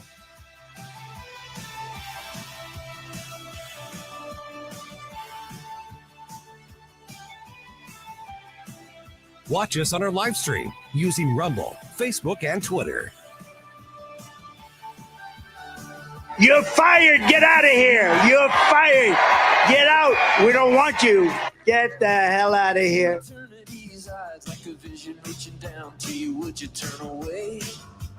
From the Michaels Flooring Outlet Weather Center. I'm First Alert 4 Chief Meteorologist Steve Templeton. An active pattern on the way for both Wednesday and Thursday. We'll have to watch for a couple severe storms at times. Not in the morning on Wednesday, although there could be a couple spotty showers, low of 75. Mostly cloudy, humid, and 90 for the high Wednesday. But late afternoon into the evening, we'll have to watch for a strong to severe storm. Better chance south of St. Louis, but we'll be alert even in the metro. And then overnight into Thursday, showers, storms could be heavy at times in the early morning of 4th of July. And then waves of showers and storms throughout the day, a high of 88 degrees. You do see a chance for a severe storm late afternoon and evening on Thursday. We'll have to be alert to as well. That's the latest from the First Alert 4 Weather Center. I'm Chief Meteorologist Steve Templeton. News, analysis, opinion. A jury has reached a verdict in the case of former President Donald Trump. Guilty. Trump's attorneys will appeal. 101.9 and 94.1. Everybody knows what happened here. News Talk STL. Hey, Chris Arps here to tell you about my bank, Royal Banks of Missouri. Of course, they are a full-service, locally owned and operated independent community bank. You know, Royal Banks of Missouri has the highest the highest financial ratings in St. Louis for stability and strength in these trying times. That's very, very important. I also like that Royal Banks has 17 convenient banking locations throughout the St. Louis area, including in St. Charles, Granite City, Jerseyville, Hannibal, and Rawls County. Royal Banks also has over 200 ATMs across the Midwest to give you free access to ATM transactions and withdrawals. Royal Banks also offers convenient interactive teller machines, ITMs, that will connect you with a banker virtually and in real time. As a customer of Royal Banks, you'll find their personal service is second to none. Their full range of financial services includes products covering all of your personal and business banking needs, from home mortgages all the way to online mobile banking and Royal Banks Treasury Management Specialist. Royal Banks of Missouri, the community bank for your community. Learn more by visiting them on the web at royalbanksofmo.com.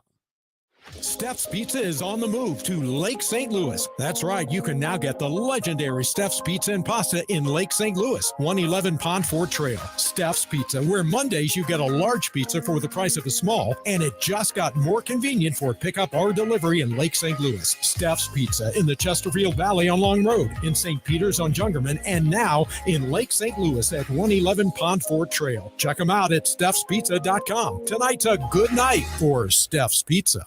As the daughter of an OBGYN, I learned from a young age that no topic is too taboo for discussion at the dinner table. This family-centered, transparent approach to health and wellness that my dad, you may know him as Dr. Randy Tobler, created for my siblings and I, is what we strive to deliver to our patients at Body of Health Direct Primary Care. I'm Sammy Tobler Gregory with Body of Health, where relationships matter. Come learn about healthcare the way it ought to be and schedule your free discovery call today at bodyofhealth.com. That's bodyofhealth.com. Is your portfolio prepared for the biggest risks facing investors today? Hi, it's Tim Jones. High inflation and a rapidly changing economy may impact your investments. If you haven't made appropriate changes, your portfolio may not be positioned to address some of the biggest risks in today's economy. That means it's time to request your free portfolio review from the ClearPath Wealth Management Group at Stifel. You can hear their latest views on the markets and investing during On the Money, hosted by Stifel financial advisors Bob Stockdale and Eric Robert, every Saturday morning at 9 a.m. on News Talk STL 101.9. They can help you get organized, guide you through critical retirement decisions, and create a portfolio designed around your needs. To schedule your free portfolio review, go to clearpathinvesting.com. That's clearpathinvesting.com, or call 636-695-2650. That's clearpathinvesting.com, 636-695-2650. Stifel Nicholas & Company Incorporated, member SIPC and NYSE.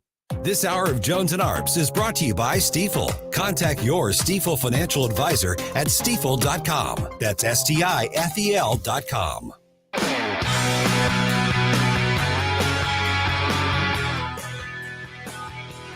Follow Tim Jones on Twitter at Speaker Tim Jones.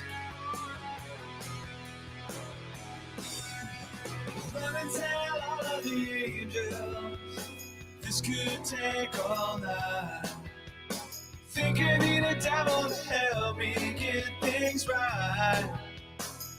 Well, House lawmakers filed a lawsuit now against Attorney General Merrick Garland. House Republicans trying to get the tapes of special counsel Robert Hur's interview with President Biden.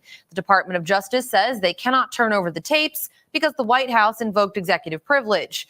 The House Judiciary Committee lawsuit calls the claim frivolous. Everyone has known for a very long time his condition, and they've tried to hide it. And that's lying to the American people. Welcome back to the Tim Jones and Chris Arps Show. Chris, those tapes must be really bad. That might be the nail in the coffin if those come out, because they're really working hard not to let those see the light of day. Exactly. And, Joe Biden was under examination, whatever they call it, deposition, for hours. Mm-hmm. And, something like that for an older person and for somebody that's suffering from cognitive issues, he was probably wore out. And I think it would be startling to the American people if they could actually see those videos. Mm-hmm. But what do we know? We don't. That's why we've got the good doctor standing by to educate us. Gentlemen, we're about to enter the fascinating sphere of police work, the world of forensic medicine. Truly, you have a dizzying intellect. Randy Tobler, Truth Warrior, Woke Destroyer. Yeah, Yes, he is. And he's here every Saturday morning, 6 to 9 a.m. You often hear Chris and I jump in, doing a cameo appearance on Saturday mornings, and other special guests from News Talk STL Nation. Doc, thanks always for having us on your program. Thanks for being on with ours. Yeah, it's really kind of you guys to do that, because I know after all of the frenzy of the week, man, to spend a little time with me and my folks on Saturday really means a lot. It's a great family and community we have here on News Talk STL, isn't it? And I need to tell you, the community includes our listeners, and it's growing and growing because they continue to tell their friends of what they saw on Thursday and what they will see with George Snuffleupagus on Sunday. And I think that a lot of people are going to be sharing some cocktail party stories with the persuadable friends, don't you think? Yeah, absolutely. Doc, you don't need to be a gerontologist, right? Is that somebody who specializes in older folks? Is that right? Yeah, Chris's doctor. Oh, that's not nice. Just kidding you, Chris. I'm almost there, so I'm not complaining. Doc, you don't need to be an expert in some of the maladies that Joe Biden's likely suffering from now to see. I mean, it's on full display. And now, Doc, it's okay for us to talk about it now that the New York Times and the Atlantic Monthly has said so. Karine Jean-Pierre just got ferociously attacked today, finally, by an actual media. They finally woke up after 3.5 years. But, Doc, those tapes, the special counsel Hur tapes, those must be so bad that the Democrats know that could be the nail in the, I'm not saying anything, in the coffin. I'm just speaking rhetorically, right? You know what?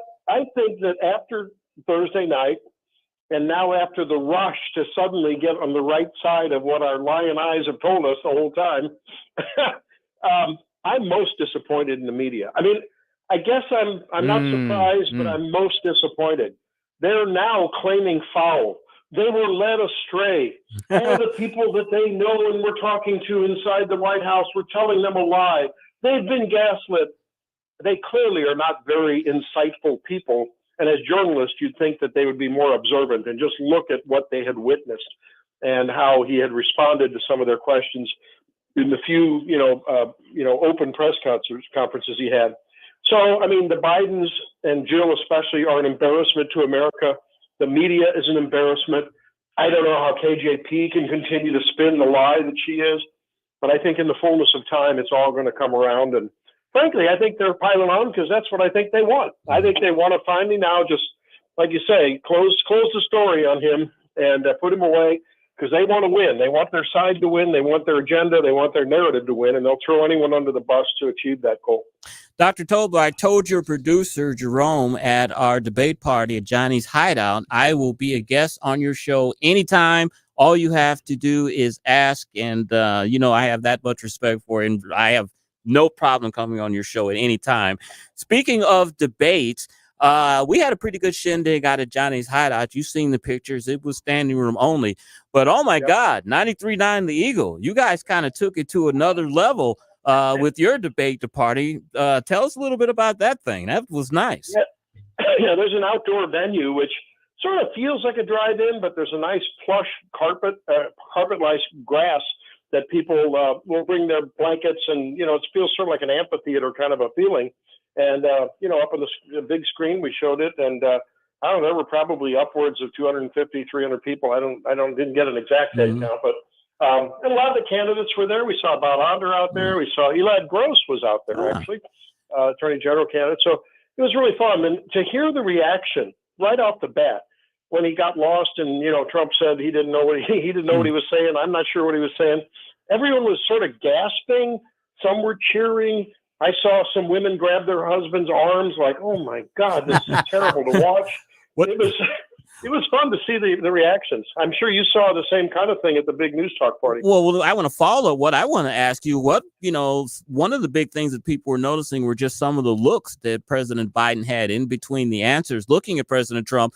What did that look like on a 50-foot screen? It was worse because it magnified. I think it magnified the drama of it and the sadness and just the absolute vacancy that I think all of us saw. But when you see it on a huge screen like that, it just brings it home. I mean, there is no doubt that something was terribly wrong. KJP can say what she wants. That was just a bad night.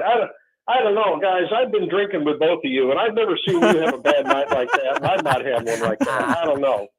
That's for sure. Dr. Randy Tobler, our guest right now. You can hear him here every Saturday morning, 6 to 9 a.m. And if you're ever rolling through mid-Missouri, maybe on vacay or something of the sort, you can catch him every morning on 93.9 The Eagle, which emanates out of Columbia. Dr. Tobler, now that big chunks of the media, and this is not just fly-by-night media, right? This is the New York Times, the Atlantic Monthly. We're now having Democratic congressmen come forward and say that Joe needs to go.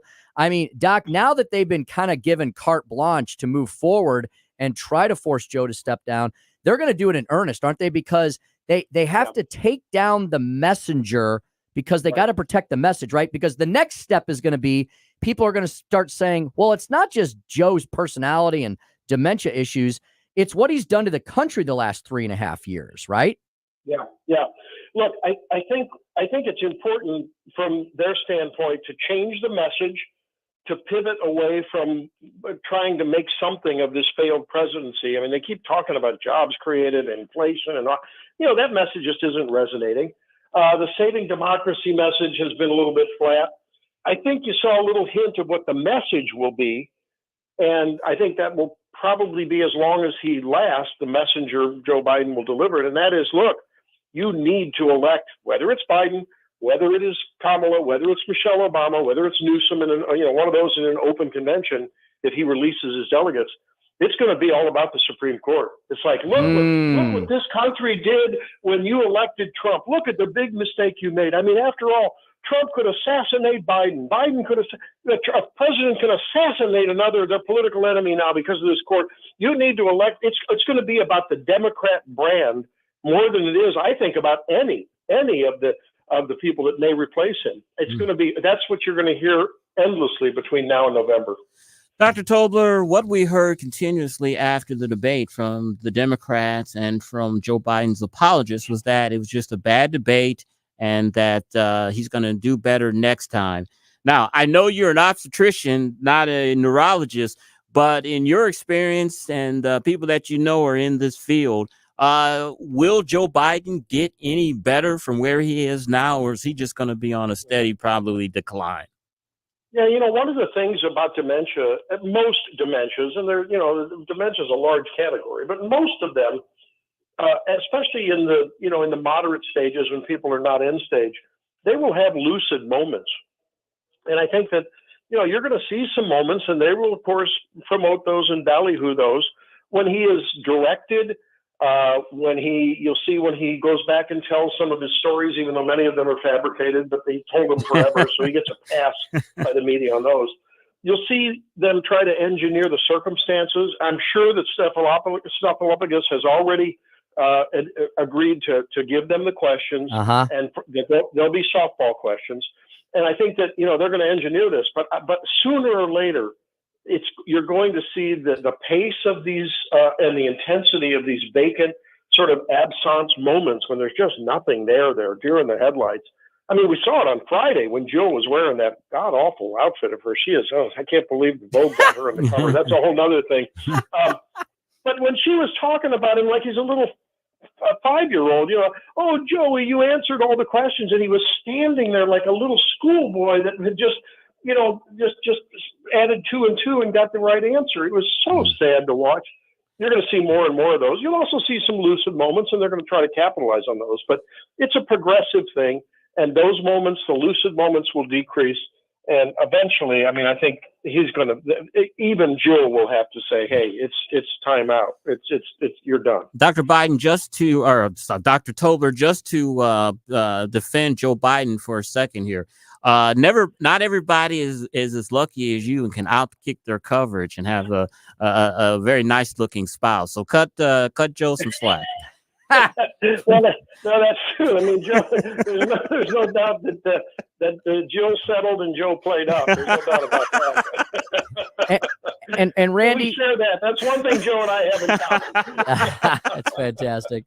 And Randy, you touched on this. The biggest problem the Democrats have, there's what they would like to do, and I'm talking about the establishment and the media and all that, all their willing supporters and sycophants. There's what they'd like to do, and it's what they can do. What they would like to do is flip a switch, wave a magic wand, have Joe Biden, go off to Never Never Land, and then have somebody else in there. But they've got a Kamala problem too, don't they? If Donald Trump had, God forbid, like hit his head or something when he was president, we would have all been like, well, Mike Pence will be a great president now, right? If it had happened under George W. Bush, Dick Cheney would have stepped into the role. We can go back in time, further and further back, and everybody would have been fine, right? But they can't. They've got a number two problem. They don't just have a number one problem. They got a number two problem as well, don't they? They have a number two problem because most of what comes out of their mouth policy. He teed you up for that one. I was wondering, were you going to knock that one out of the park? That was a high-hanging fruit, Tim. I'm sorry.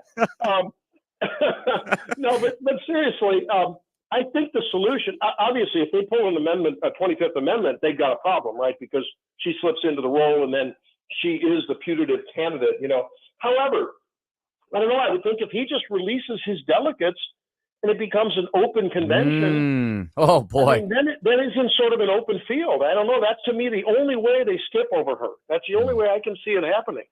Going to be so wild. Dr. Tobler, over the weekend, the New York Times editorial board, the Washington Post, the Atlanta Journal-Constitution all said that Joe Biden needs to step aside.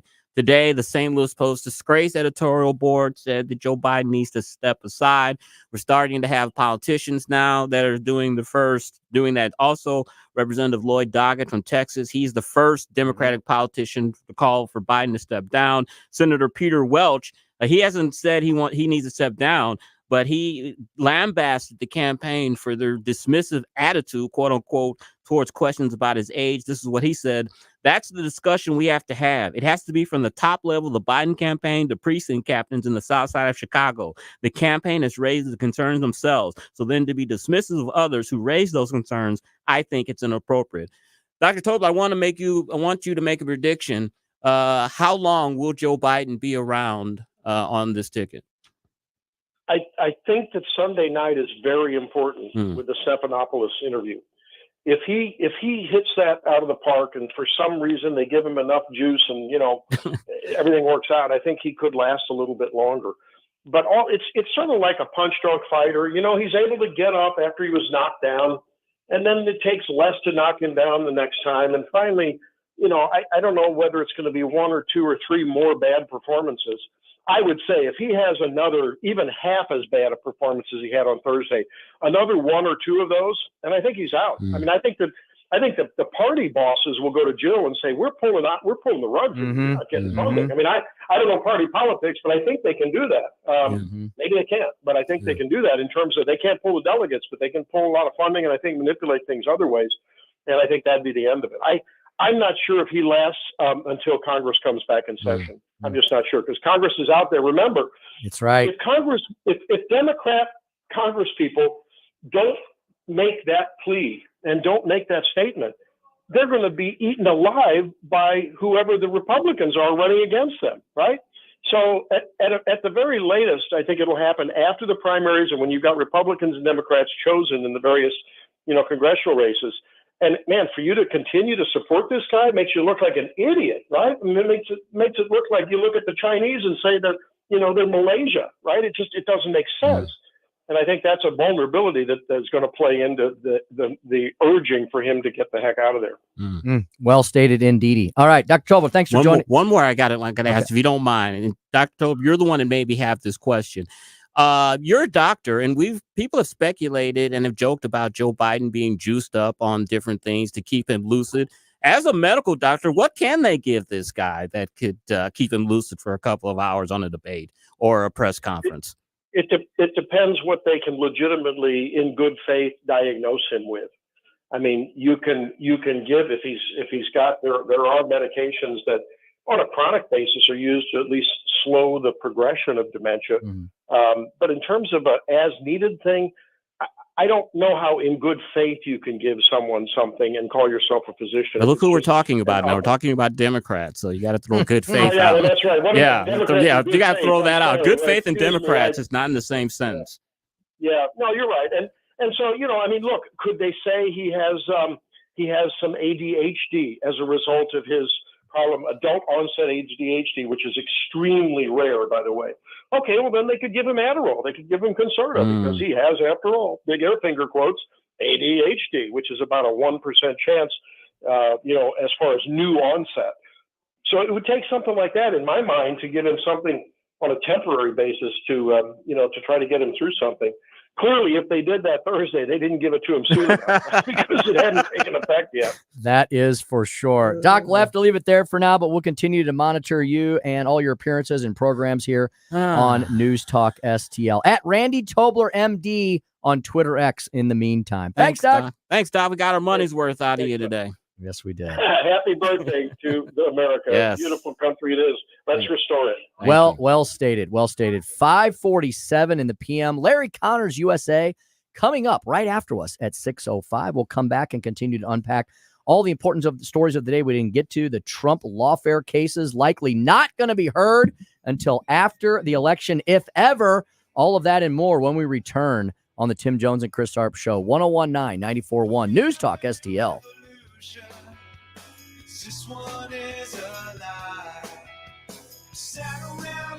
Follow Chris Arps on Twitter at Chris_Arps. All right. God save the Queen, man.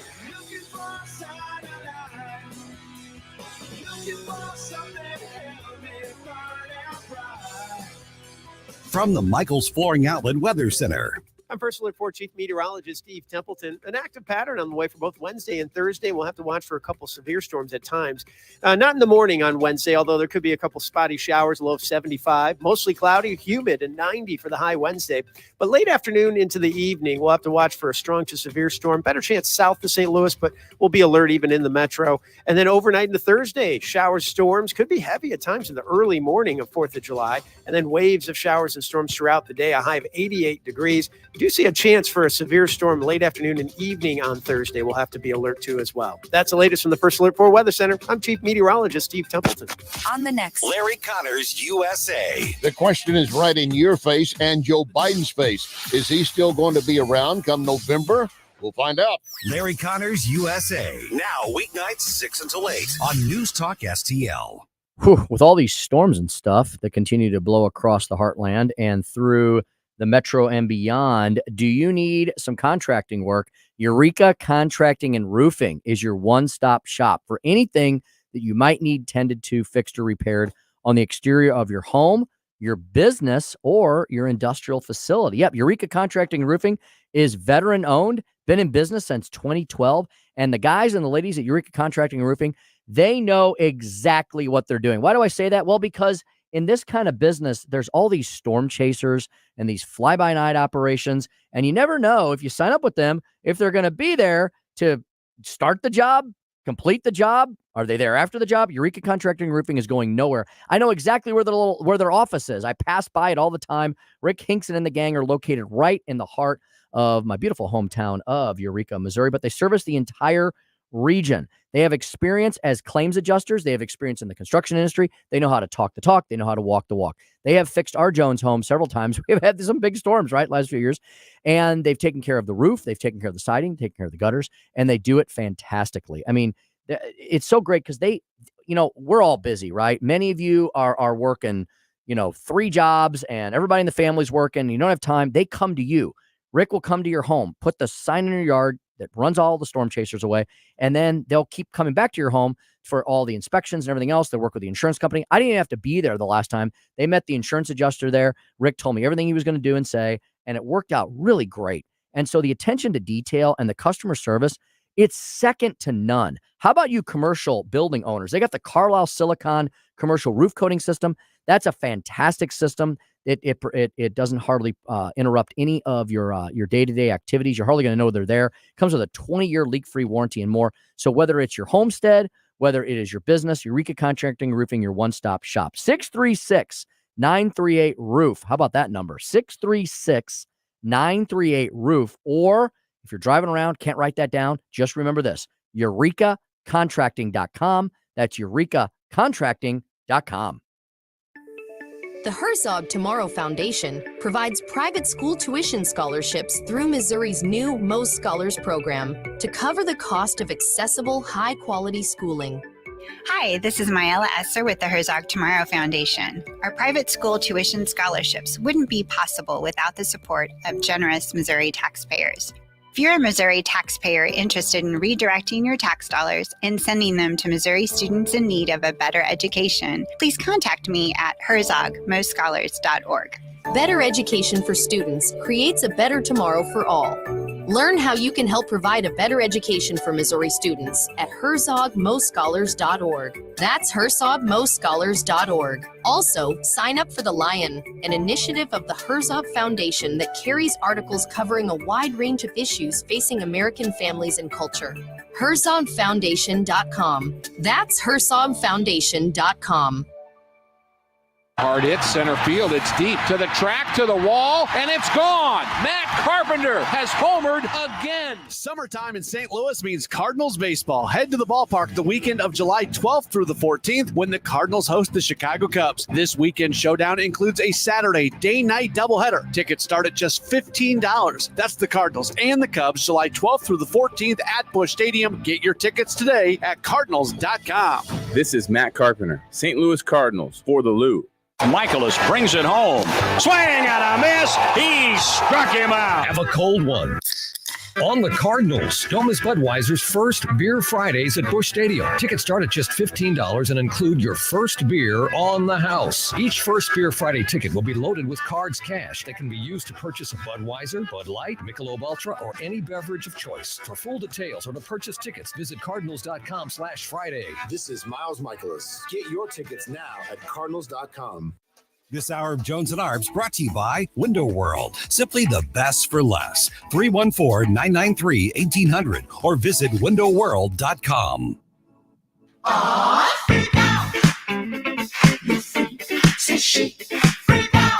For podcast articles and more, find us on newstalkstl.com.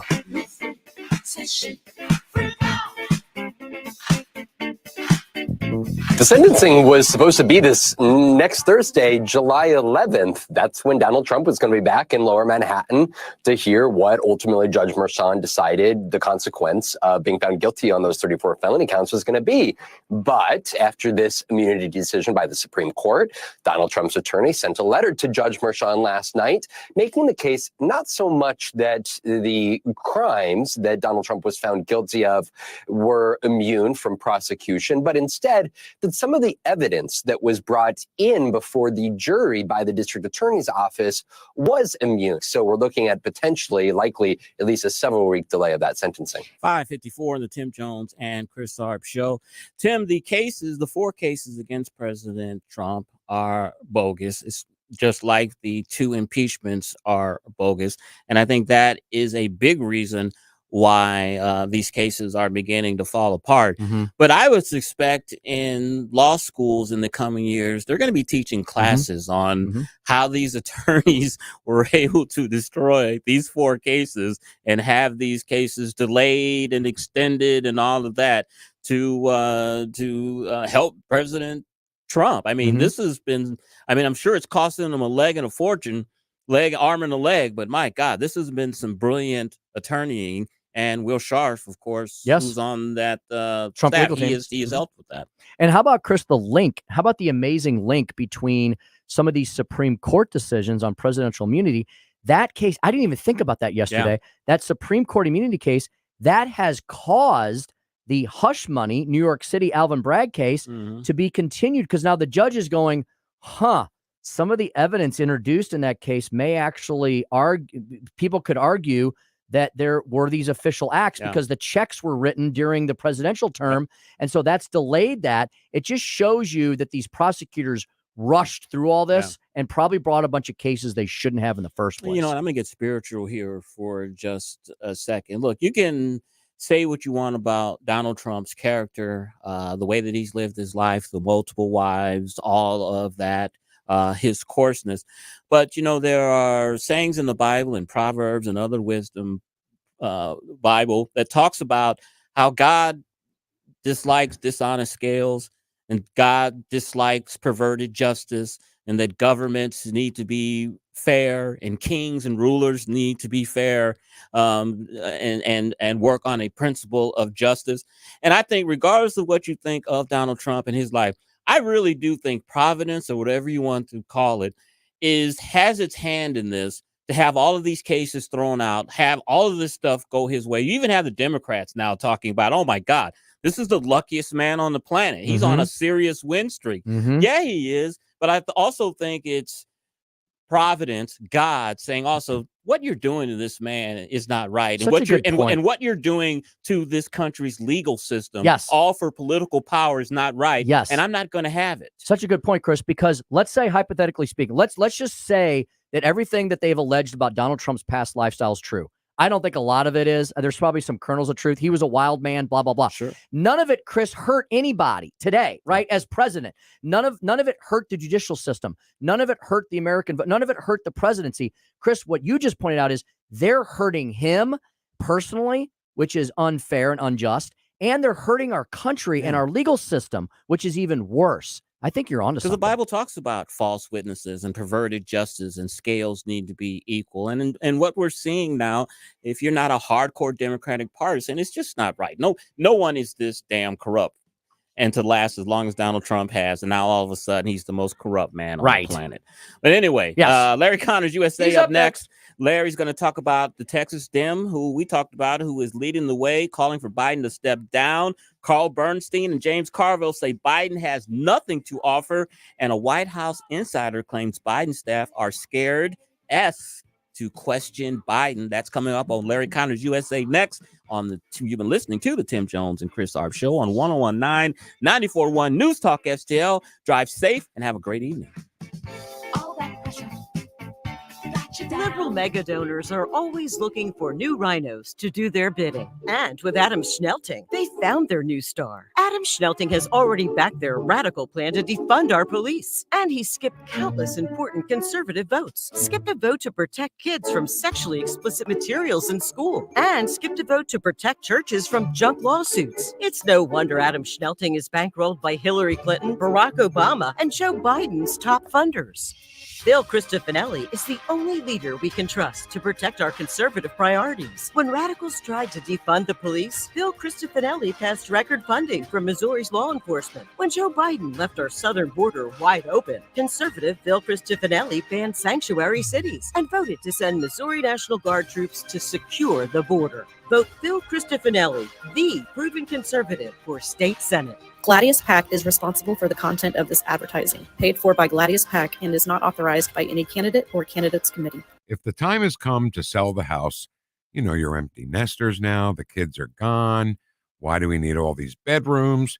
Yeah, selling the house